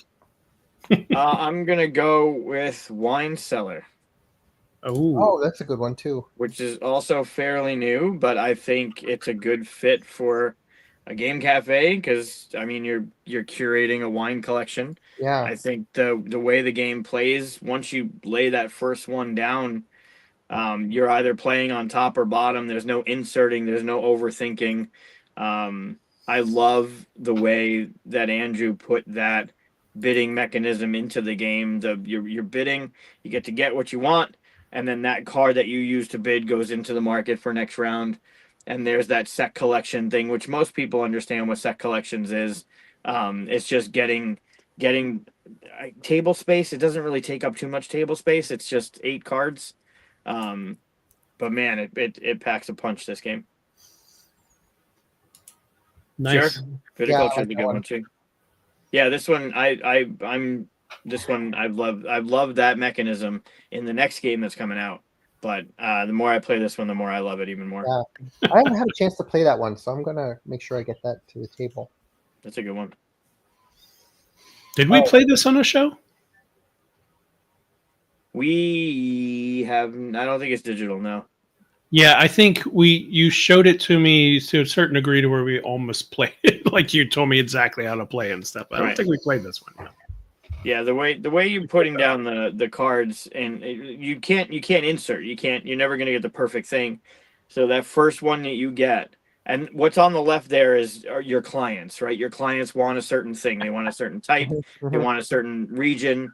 And then when you put your first wine bottle down, the next wine bottles you get either go on top of your collection or on the bottom of your collection. You can't insert them. And then at the end of the game, wherever that wine bottle is. So let's say this was a complete row and you have 8 wine bottles in your collection. And the one that's all the way on the left at 52 there is in slot number 1. It's worth 3 points because slot number 1 is giving that wine bottle 3 points. Mm. Right? But let's say you're in mid game. The next bottle you get, if you can put it to the left, which would be the top of that wine collection, that would push that number 52 into the second spot, which is now giving it 7 points. And then wherever it ends up at the end of 8 rounds, that bottle is getting that many points for what position it's in. And then you have your set collection, your type of wine, your region that are giving it even more points. But that mechanism of putting it on top or bottom, no inserting, which will shuffle everything else. If you put another one on top, everything else moves over one basically. It's fascinating. I love this game. It's so good. How many people can play that game? 8? 8? Wow. I think it plays up to 8 players. Go check. I think it's 8 players. 8 players. Yeah, we'll Wow. see if you're a liar. Hold on. Yeah, 1 to 8. Yeah, Wow. That's great. that's great. Yeah, so if you look at that, the top, any one of those, the top one is in position 1, the bottom one is in position 8, and you literally are scoring that diagonal from first position to 8th position, and each wine bottle is getting you those points. Then you're also getting points for the region, depending on the number of players, and the type of wine it is. 2 points per bottle for Italian wines, 3 points per bottle for whatever. Like, it's very easy with the scoring. There's a score pad, comes with a pencil. Like, Chad does amazing stuff at 25th Century. We've talked about him ad nauseum, but that mechanism with putting the wine bottles into your collection and how that shifts everything into a position that's getting it better points is fascinating. I love it. Very cool. That's great. So our number 2 most played game is probably one you guys you probably have heard of, or may have heard of. But it's definitely something that's probably regional to us. So it's Anomia. Do you guys know that game? I despise that game. I'm so glad you brought that game up. I feel so stupid when I don't ever want to play that game. I feel so dumb playing the game. So Andrew, the creator of Anomia, is somebody that was connected to us. And we helped them to demo this game at Gen Con. That was the first time that this is before we had Queen and Rook, 2 years before. And the word Anomia is the name for that feeling you have when you have something on the tip of your tongue and can't get it out. We love this game because You can play this game with so everybody thinks that we're a board game cafe, so the only people that go there are people into board games, and it's like 30% of the people that go there are into board games. 70% of the people just want something fun to do, right? So games that appeal to that crowd, a crowd that just wants to have a good time. Anomia is perfect because you're like spitting out crazy things like right away. I mean, there's lots of games that fit that, but Anomia's been around for long enough that a lot of people will know it already. So we can kind of get people going and like, oh, just match these two symbols, and then you have to say something in their category before they say something in yours, and then we can walk away, because there aren't that many more rules, and then it's just about them like kind of yelling and saying all kinds of stuff. After that, it is one of those games that like super easy, but like people get really frustrated if they're not like like a top of mind thinker. If people have trouble like getting it out, this is not the game for them. Yeah, we had an episode. What was it, like a year and a half ago, maybe 2 years, where I asked him what he played last week, and I swear it was like a 10-minute rant. Oh God. I played it before, and it's not. It's more of like real time, right? Someone calls it before you do, kind of thing. Yep. And I'm not as good. I'm also not that great at it, so it's not something I'd usually pick out because I feel like if I'd given enough time, I could have thought of it. But that kind of thing. But it is an interesting one. I think it's a fascinating. This falls into the category like Taco Cat Goat Cheese Pizza, or it's like a speed. It's a speed game. So younger people. I'm not saying anything about you guys. Younger people are better at these games. They're just better. And so the majority of the people that are coming to us are in their 20s, maybe their 30s. And so for them, these games are perfect. My partner's 9 years younger than me and more intelligent anyway. So it's never going to be a game I win. But my kids constantly beat me at this game. Yeah. Because they're just faster. Their brains are faster.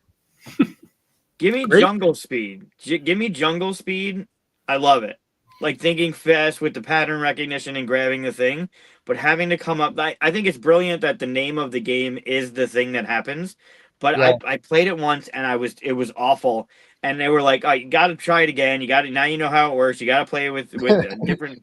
And I tried it again, and I had the same shitty experience. How about a game like Ghost Blitz? Ghost Blitz is okay. Yeah. Are you good at that? I wouldn't say I'm good. Because it's the same thing. It's like your brain has to fire before you, like, kind of you go into like the zone. Yeah. Yeah. If you ever get to play, as soon as your son is old enough, teach them Ghost Blitz. By 5, they will be beating you consistently. Great. That's like great. The younger, it's super super fun to play with younger kids. A game like that, because you will all of a sudden notice how their brains are just so much faster than yours, like way faster. It's pretty amazing. Like we teach Anomia and Ghost Blitz and Taco Cat in the after school program, and all these kids are like blazing fast at all these games. Yeah, it's crazy. Yeah, very cool. Great pick. Yeah, I forgot to tell you, Mike. I ran across like a booth in there that had a huge banner for it, and I was going to drag you to it and like get a new game. Yeah, so that's our friend Andrew. We actually staff their booth usually when they're at PAX, and teach this game. So this might not be like a universal board games. This in position number 2, but for us, all of our staff know this game because they usually will teach it at one. They will have at least one shift. All of our gamekeepers have at least one shift where they're teaching Anomia to 500 people as they're walking by in PAX. So they know this game inside and out. They can teach it in a heartbeat. Yeah. I think if you enjoy those quick thinking, gotta act fast kind of stuff, this is a really great one. Yeah. And the bar one? Oh, for the bar. Number 2, we have We're Not Really Strangers. or Hella Awkward? These conversation games. You guys know those? No. So there's like a new. Maybe this is specific to cafes. These are like conversation games. You know, if you're at PAX, you'll notice that a bigger and bigger portion of the floor are these conversation games. What's it called? We're Not Really Strangers, or yeah, like We're Not Really Strangers, but there's another game called Hella Awkward. Both of those are really good. The reason they're really, good for the bar specifically, a lot of times people at the bar are on dates. They're a couple, right? This is a 2-player game. And We're Not Really Strangers is like a game where you're basically starting a conversation about things you probably don't know you have in common. Interesting. I don't see one on here, so. And then Hella Awkward. It's probably not. Some of these are not on BGG because they're just kind of like they are like mass market games, I guess, or like you guys haven't heard of Hella Awkward? No. So Hella Awkward is a game that started just before the pandemic. They have blown up. So they didn't invent this category, but they were pretty close to inventing it. They are questions that are like conversation prompts, and there's no point, there's no end to the game, there's no points, it's just the point is the conversation, right? So they're icebreakers, like they're like kind of icebreakers, but okay, I've seen that. So the next time you go to a board game con, try and find how many of these games there are. A couple of years ago, there was only like 2 or 3. Now there's maybe 40-ish that were at PAX. There's whole game companies that's what they do. They have ones that are like cozy conversation starters, or like, maybe a little bit spicy conversation starters. And these games, although it's debatable whether you would count this as a game or not, they are treated like games. And even though they don't have like a winner and loser, these games are really, really popular. Hella Awkward is this woman out of New York, who she's been on Shark Tank, and her games are in Target and Walmart and all this stuff. And it's basically like you have a bunch of different kinds of questions, and some of them will be like, okay, how many partners have you been with? But it'll be stuff like, do you wear socks to bed? Or like, and it's all this other stuff, right? And it's I think it's a good way for people to kind of break the ice, but in a way that it feels a little more fun than just like, It's other structured. icebreakers. Yeah, it's structured, and it feels like a little bit more of a game, even though there isn't like a rule or like a sand timer that's switching over to end your round or whatever. Do you wear socks to bed? That's incorrect. Right, exactly. You lose. But there's a bunch of these, and we have a whole section now in our library, and they make it out a lot, especially for like Gen Z and Gen Alpha gamers. They love that because they haven't had as much social practice. I'm gonna get myself in trouble if I talk too much about stuff, but like, social interactions are maybe a little more difficult for them because they've been more digital native and that kind of stuff. Mm-hmm. And so these kind of games make that a lot easier. That's cool. Yeah. Nice. All right. Well, then we're going to go to our number 1.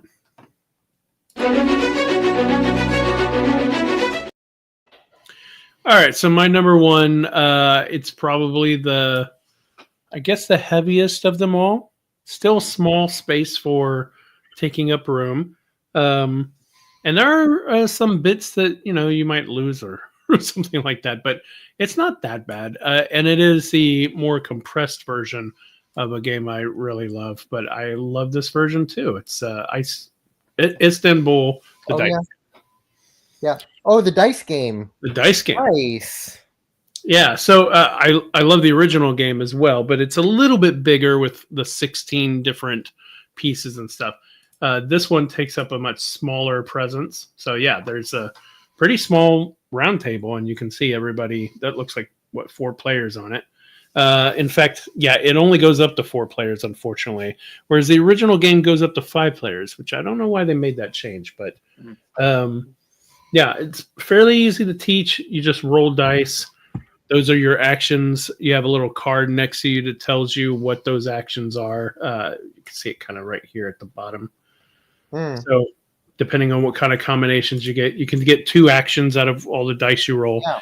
And then you can buy things to get powers, like now you can do 3 actions. So now you get an extra die that nobody else gets and things like that. And you're just trying to earn the gems like you do in the original one. First person to 6, I believe, or 5 if it's a 2-player. So yeah, it's quick and easy to get into. Doesn't take up a lot of space. That's a great one. I love that game. Yeah, you just recently played this one, didn't you? I played both Istanbul and the dice game for the first time this year. Nice. Which one do you prefer? The dice.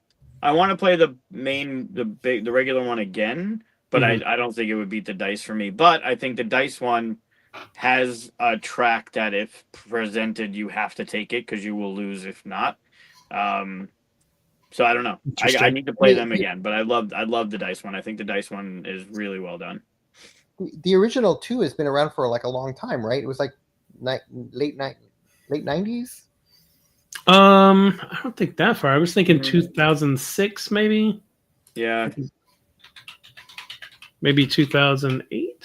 Let's see if I could spell Istanbul correctly, and then find it amongst all this.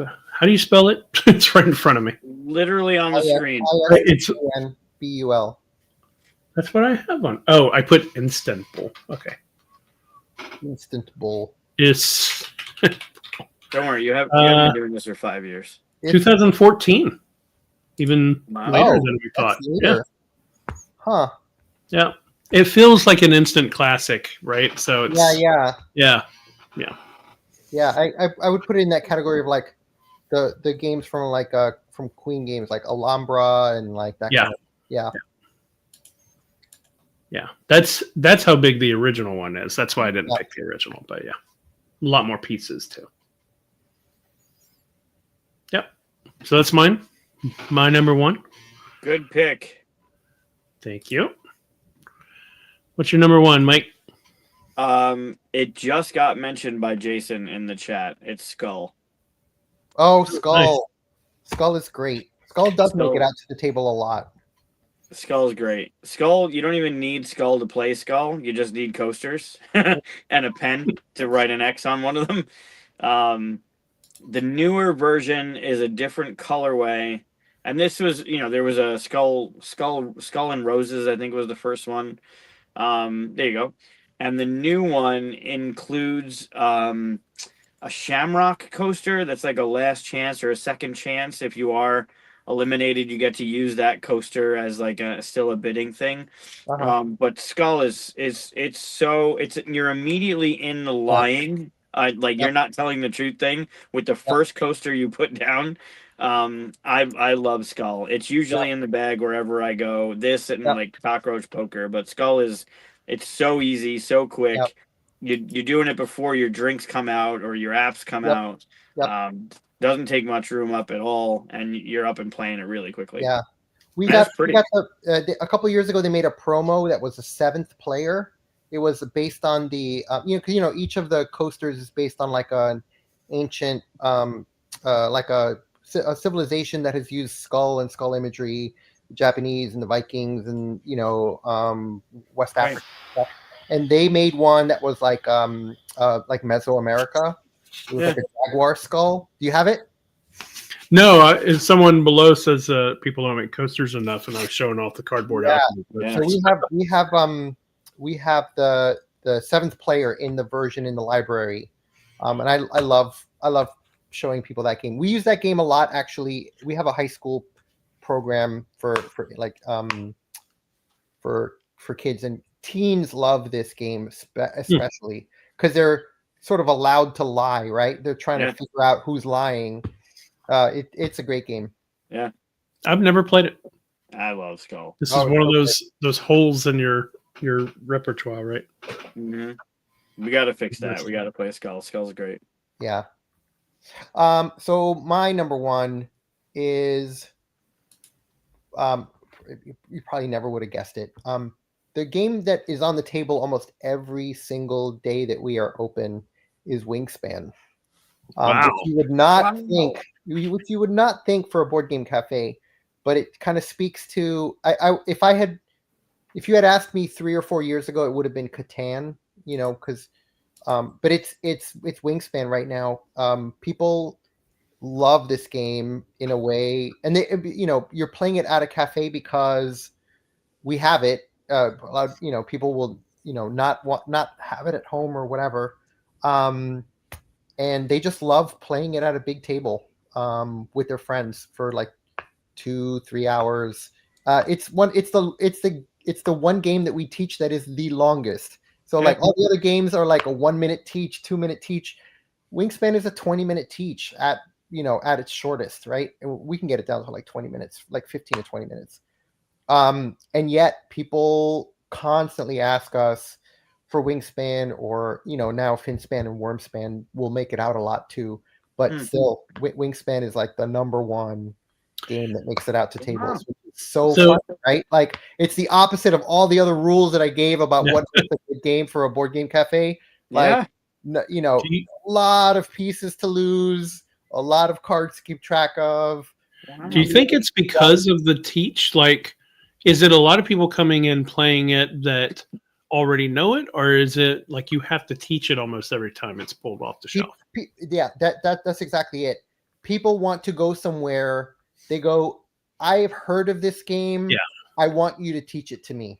And so that is really the part that we offer to them, right? Like, hey, these rules look really kind of complicated, or like we've even had people that say, I have this game at home, but we've never played. Teach it to us. Yeah, there's something about Wingspan that is starting to creep into the Catan classics kind of thing, where people outside even board games or just on the edge of board game, all that stuff, is they're hearing about it and they want to know more, and that makes total sense that they would go somewhere to get taught. Yeah, and it is definitely a game. You could, if you had a game of equal weight and complexity that wasn't Wingspan, you could not get them to play it. They just wouldn't. They'd be like, no, I'm not doing that. But for some reason with Wingspan, they will do it. They will sit there. They will learn the rules. They will, get into the minutia, because these pretty little eggs and, the beautiful illustrations and stuff. It's really, it's kind of, I always think it's very cool whenever we get a table, and it's like, and it's also, this is one of those games where we have a lot of times where people will come in across generations. So it'll be like, grandma with the kids and then the grandkids, right? They will pick up, even if it's a 7-year-old and a 70-year-old, they will play Wingspan. It's kind of crazy. And that's maybe one of those things that happens at cafes that doesn't happen that many other places. But because we have people that will kind of bridge the divide around the rules, right? They don't have to worry too much about it because we'll help them through it. They'll tackle a game that they wouldn't normally. That's pretty awesome. Fascinating. Yeah. And then for the bar, let me get my list here. For the bar, one of the games that makes it out like constantly, this is sort of a tie between Splendor Duo and Azul Duo, especially recently. Splendor Duo makes it out all the time now. Our staff love it. It's a great version of that game. Yeah. And it's just so easy to get people into it.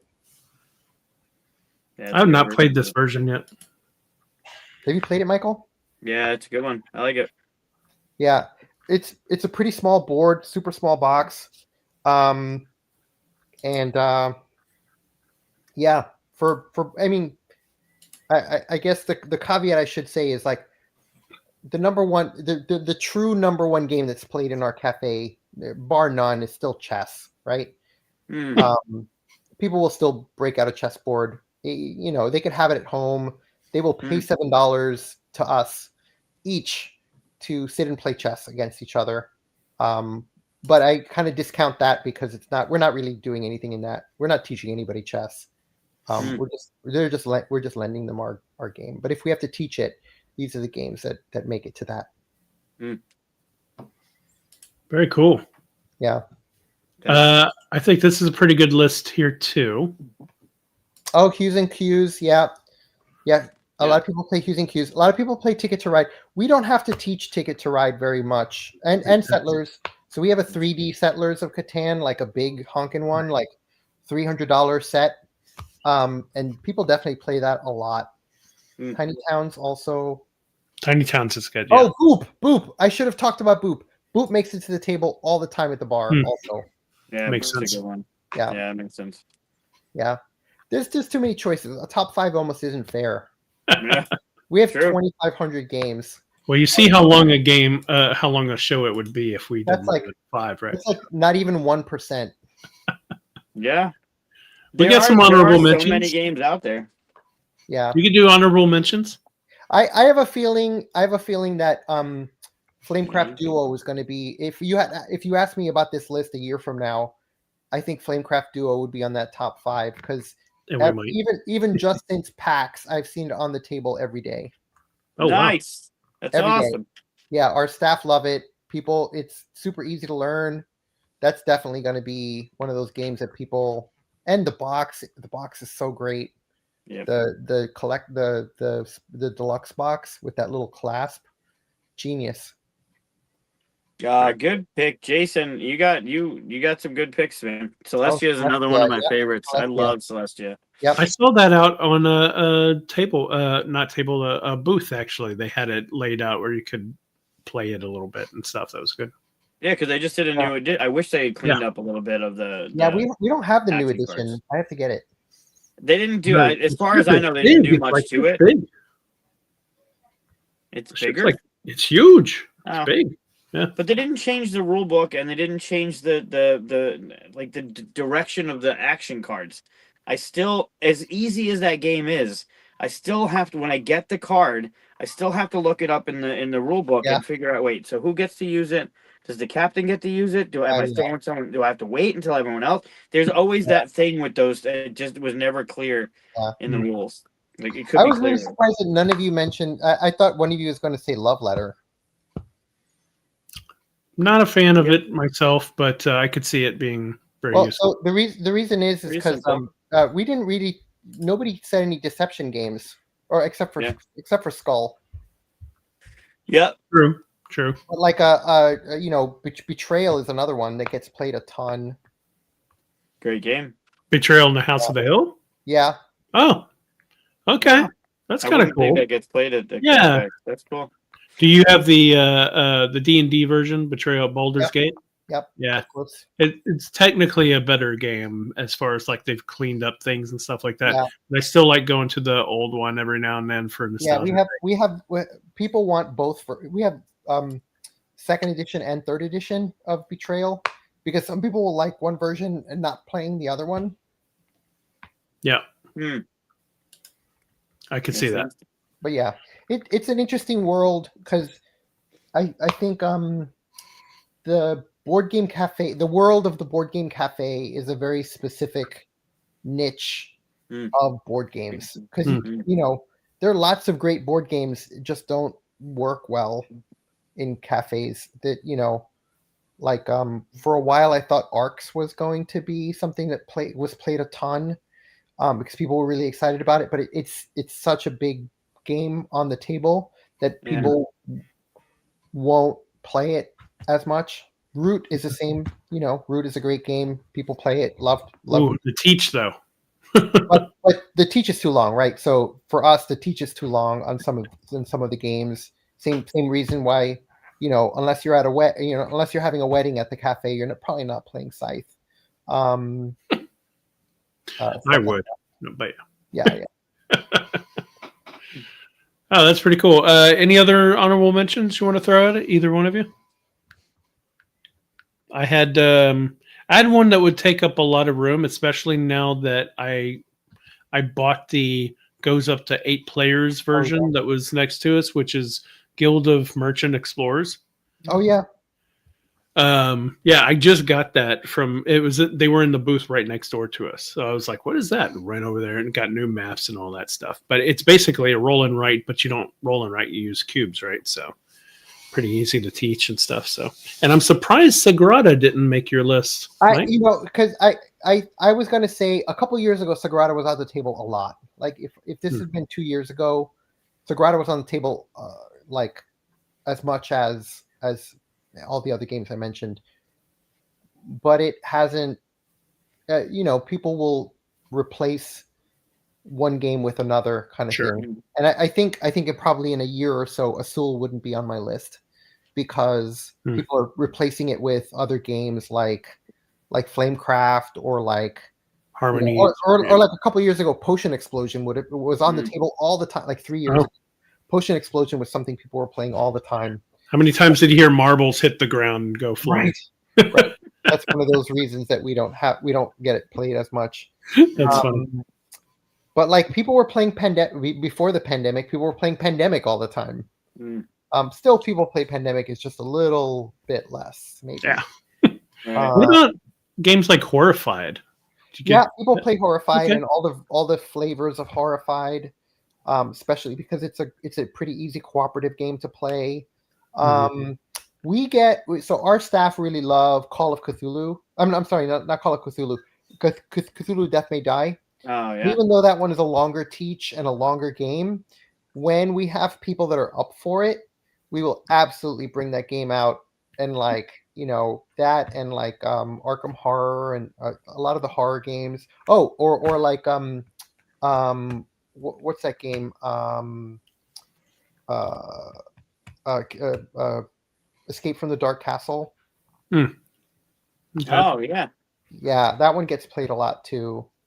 Like horror games are on the rise. So if I had to say, like, I can see how horror games are going to be a bigger category, especially in board game cafes, where like people playing Final Girl or a lot of those games that are like. You get a lot of solo play? We do, okay. Especially at the bar. So we have a whole set of solo play games. We have solo RPGs actually at the bar for people as well. We'll have like that, that game like Witchcraft. That one gets played a fair amount at the bar, or like Under Falling Skies, or it used to be that people would play like Roll and Rights or like My Man Friday kind of games, but now it's the solo player stuff has become much more sophisticated. What about games that require apps like Mansions of Madness and stuff like that? They get played. Those are the ones we have to kind of sort of curate. So yeah, we do. It depends on the staff, because it requires more of them to get going. But yeah, when we have staff that really love Mansions of Madness, or like the Arkham Horror type games, they will absolutely make it out. It also so some of it is like, if you're at a cafe, it's not a Monday evening. It's not the same as a Friday night. Right.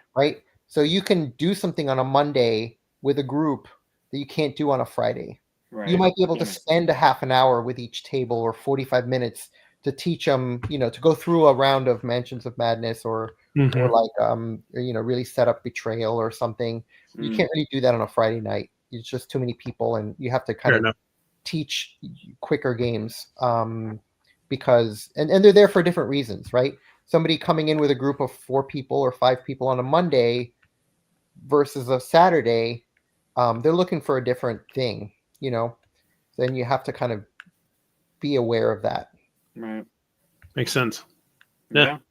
You had mentioned early on, and I said we'll revisit that, something about people dating and. Yeah, so for dating things, we usually give them a couple of games. So we'll give them easy to learn games, so it'll be like one of 3 games we'll bring to a dating table. One will be like the conversation games, like the Hella Awkward, right? where they can just kind of like skip past the like awkward small talk and just start doing something with a conversation. We'll also give them usually a game that will not require us to be at the table for very long, because they're here for each other, not for us, right? They don't Makes need sense. a third person at the table. So a game like Quarto, you guys know Quarto. Yeah. Yeah. It's like you're basically Connect Four, except here are the different aspects. You could teach that in like 30 seconds or a minute. We want to give it to them, and we want to let them do it. It also is pretty. That game is pretty on the table, like it looks nice, and it's just competitive enough so that if they are not going to have a good time, right, they want to know it. So like for people for people dating, we want to get them to like know what kind of person that they're sitting with pretty quickly. Yeah. And that's just competitive. Pretty good.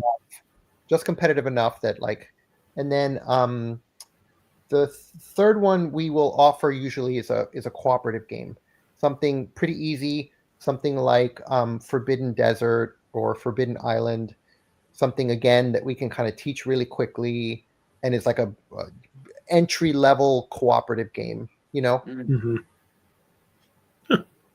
And so almost always also date people on dates, if the one person is a board gamer, they don't want us teaching them anything at all, so they will go and select games without us, and want to show off to the other person, which doesn't always super go well.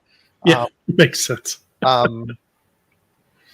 But if they're just there to have a fun time and they're not board gamers at all, then we want to start them off so that they feel like you were saying, Michael, you want to feel smart, they want to feel smart, like, oh my god, I've never played any of these games, and look, we're playing 3 new games and we did it, we know all of these,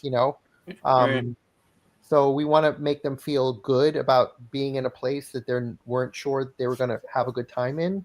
And so we get a lot of people on dates that are not board gamers, and they'll go and they'll select like Battleship or Connect Four or whatever, and then usually we let them do that, and then we'll go and revisit with them and bring them a stack of games that they haven't played before but are almost at that same kind of easy level, so they can make it can make them feel smart, and it can make them feel good. Nobody really wants to like be bad at a game or like be confused by a game when you're on a first date. That's that's a no. You don't bring a game that can be like misconstrued or misunderstood, or that they're going to start and halfway through they're going to decide this is not a game for us. We don't want them to have that experience. Yeah, Terraforming Mars. You're not bringing that out. Right. All right, cool. Like no take that games, right? Nothing where they're having to like be mean. Yeah, Evil Intent is very take that, don't get that game. You don't want that. All right, I'm gonna get it. I'm just gonna figure out who we want to. No one would want to. We're gonna all learn that game, and we're gonna constantly teach it. I apologize ahead of time for the wasted time that you will have learning the game. I looked. It has a 5.7 on BGG. That's nothing to sneeze at. Yeah, that's pretty good for it. It's fun. Just shut up. It's fun. You only think it's fun because you played with me and you played with a bunch of people that were awesome to play anything with. Right, but you also look. You've known me for the better part of 5 years. You're asking for troubles if you're going to get one of my games. That's asking for troubles is great. Asking for troubles will don't get defeated. What Lords of Waterdeep went to the side when I played Asking for Trouble. Is that a different game? Is called Asking for Trouble? Asking for Trouble. The orange one behind him. I'm gonna have to get that one too. Now that one is one I will stand behind. That one's plays up to 7 players. It plays just as fast as 7 players as it does 2. Just about. And it's worker placement, and it's a fast, easy to teach one, easy to get into, real quick. Yeah. It beats Waterdeep for me. Lords of Waterdeep. Oh, nice. Yeah, this once I played, and before I knew Chris, I loved it. This is the first one he did in 2015. Like I backed it way back when he first. Yeah, 2015 was the first Kickstarter year. Yeah, it's a great game. Yeah. Are there any games you think, maybe this is going to get you in trouble, that should not be played at a board game cafe? Munchkin. He didn't say it shouldn't be played. He said shouldn't be played at a board game cafe. Munchkin. I stand by what I said. Munchkin. I like Munchkin. The dungeon one was actually really fun. I have that one. That's actually good. Yeah. It is, but I think I just got another. They made a Batman Munchkin, which I'm curious about. But I feel like that one's just gonna get you into trouble, right? You're gonna butt hurt somebody, and then you got drinks involved, and if they're like they've been drinking and they feel like they're being picked on, anything like that's probably, unless you're there for that reason, like maybe a wedding party, right? And the groomsmen are all playing Munchkin just to fuck with each other. But I feel like that kind of competitiveness where you can dogpile on somebody and it can create a lot of feel bads are probably something that are not good at a cafe setting. Mike, how did you not put Barcadia into your list? Oh yeah. Yeah, Heroes of Arcadia is one of my favorite games, but it also well, all right, so the reason it didn't make it is because the game has to get cleaned constantly because you're using the cups. Right now you got random people drinking out of the cups that the cafe has. That's weird. Oh, that is weird. Okay, I can see that. We don't when they're local also, and yeah, that's right. Erin's down that way. Yeah. We have it for play in the library, and we have it for sale. We also have to be a little careful with drinking games in general, right? Because there's a limit. So a game like in general, drinking games or I think Heroes of Arcadia is super fun for home. Maybe not if you're 6 shots in. Right. Production wise, it's great for a cafe because everything can be cleaned. The hexes are PVC. Everything's cleanable. Yep. It's supposed to be played it's supposed to be understood inebriated, so the rules are really simple. Yep. But even if you're using the straws on the pint glass that you're given when you get your beer, those other people have been drinking through, that would be weird for me. Yeah. I can see that. Yeah. That we sell the game and we support it and everything, but I think it's better if people play it at home. We play it at the brewery almost every QsCon, not lately, but QsCon Tuesday, the local where we go for Tuesday it's a brewery, and I got him a copy for Christmas a couple years ago because we just played the shit out of it, and now he has a copy at the brewery, and every now and when he's done with D&D, if I'm still there because they do D&D on Tuesdays as well. When he's done, he'll come over. He's like, "How much longer you got? You wanna save Arcadia?" I'm like, "Yeah, man." People were playing it with hard liquor with us, which was a lot. Yeah. Yeah, that's brutal. It makes for a quick game, right? Yeah. Sure. One way or the other. Yeah. Awesome. Yeah, as for me, it would just be games that take up huge table space, have too many pieces, that kind of thing. And not a knock on any of those games. Most of the time, those are the games that are on my list. If you see my lists are usually 4-hour long games and stuff. So, but a game like Twilight Imperium, I think we have it for the library. I think it's been only a few times taken to a table because it's just you could not. It is it's a commitment of real estate. Yeah, that means you can't really do much else. Yeah. There's also some games that I kind of want the quietness of a home to try to just live in and exist in and work with, or like you mentioned Arkham Horror. I think I'd rather do that at home because you can have the music going a little bit and you're creating a ambience around you, like a thematic thing. And you're not going to get that with people playing Sky Team next to you, kind of thing. Yeah. Or like Tales of Arthurian Knights. I really like the way that one's put together. But when you're reading so much out of a book and there's narrative and you're in a loud, like Edward was saying, on a Monday night, probably okay. On a Friday night, probably not going to get out. Yeah. That's just, like I was talking about horror games. Night Cage is one that gets played more frequently recently. And that's a game where people, if you're on a Monday or a Tuesday and you have like a quiet corner of the cafe, or we have a second floor or whatever, You can kind of create the ambiance. But yeah, if it's a busy Friday or a Saturday, you're not gonna be able to like Right. really create that kind of Cool. dark, you know, That makes secluded sense. thing. Yeah. I like this from Peter. Yeah. I think Yeah, there should be a Cardboard Alchemy Skull version. I have all these coasters, yes. that have different That's a great idea. artwork and stuff on them. Totally do it. Yeah, I like that idea. Are these out yet? Okay, these aren't out yet. Ooh. Or no, these are. These aren't. Those aren't. Okay. But anyway, yeah, we have a lot of coasters because we always release them with new games. So, but yeah, I think a game cafe is like I said, we don't have one. We don't have a great one here in Houston.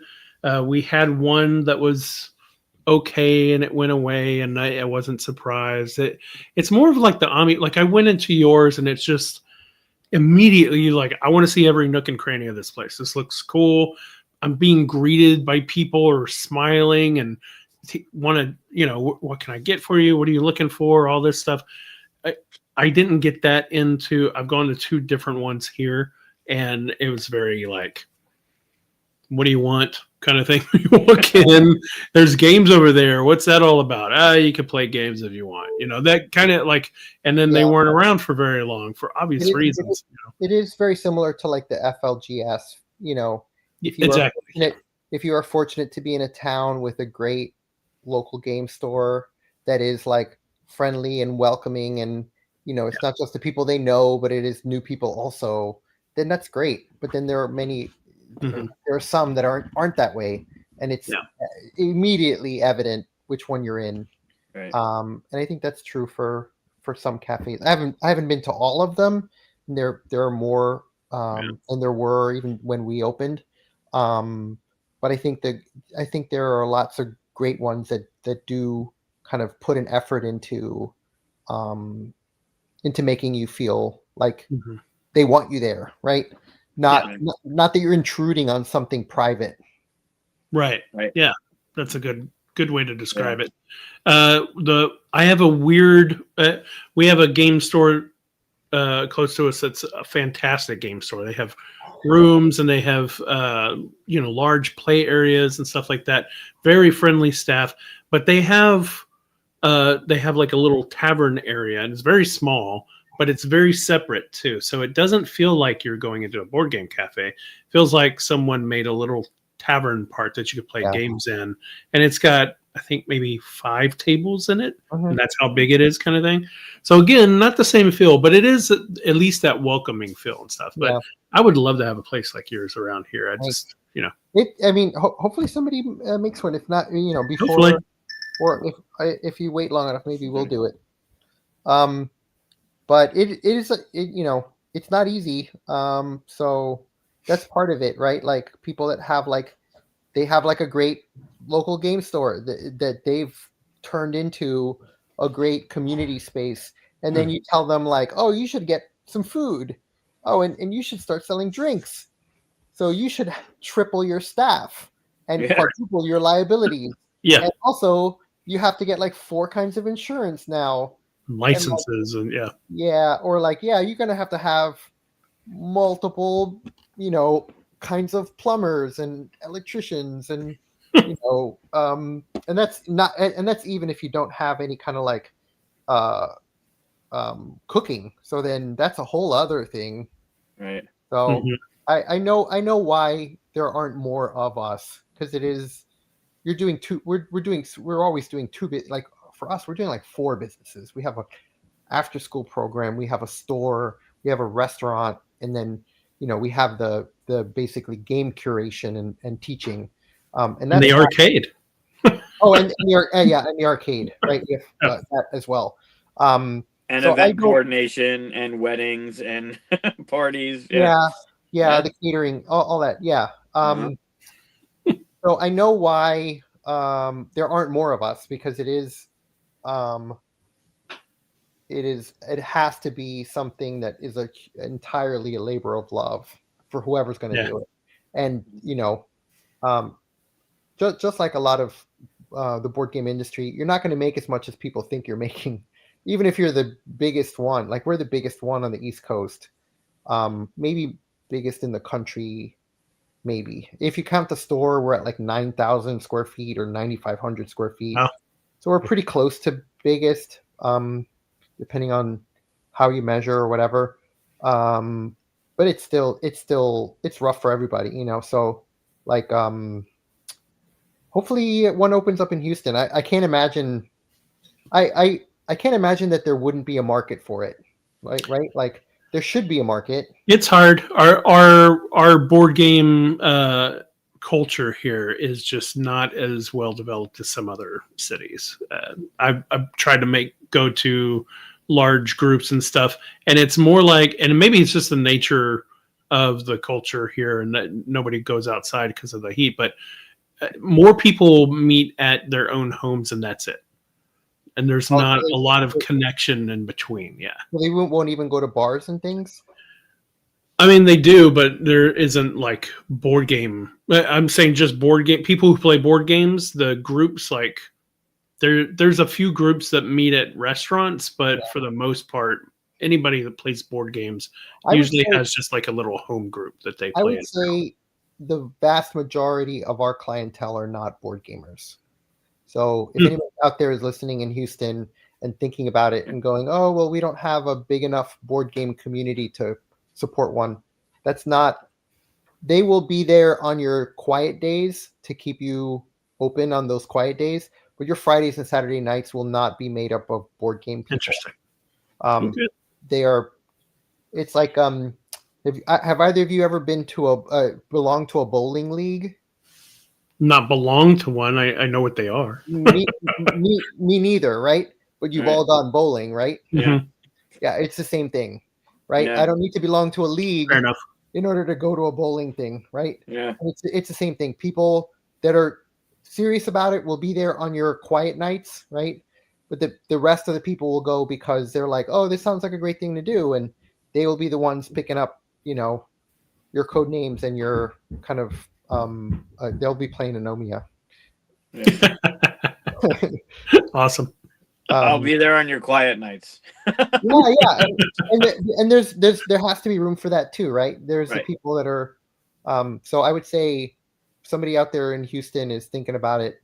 Don't let the smaller feel of a dedicated community scare you. Yeah.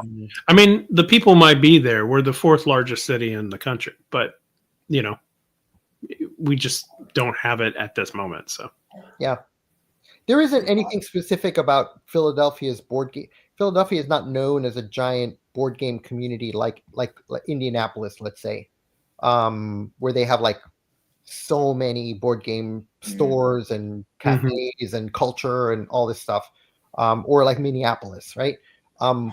Those places have huge board game communities. Philadelphia doesn't. I mean, we have PaxU, which supports the community, but it wasn't here before that. And it wasn't, we get people every day that haven't played a board game since they were kids, and they have a great time. Yeah. Were any dexterity games mentioned? I would think things that are contained like Crokinole might be good, right? But Michael talked about fuzzies. The sponges that you'll use to clean up. The first one that got shat on. Yeah. Well, they're all. Of course, Jenga's played a bunch. We have like that makes sense. 6 different copies of Jenga because Jenga gets played a bunch too. Don't sit me next to that table though. Crash. Yeah.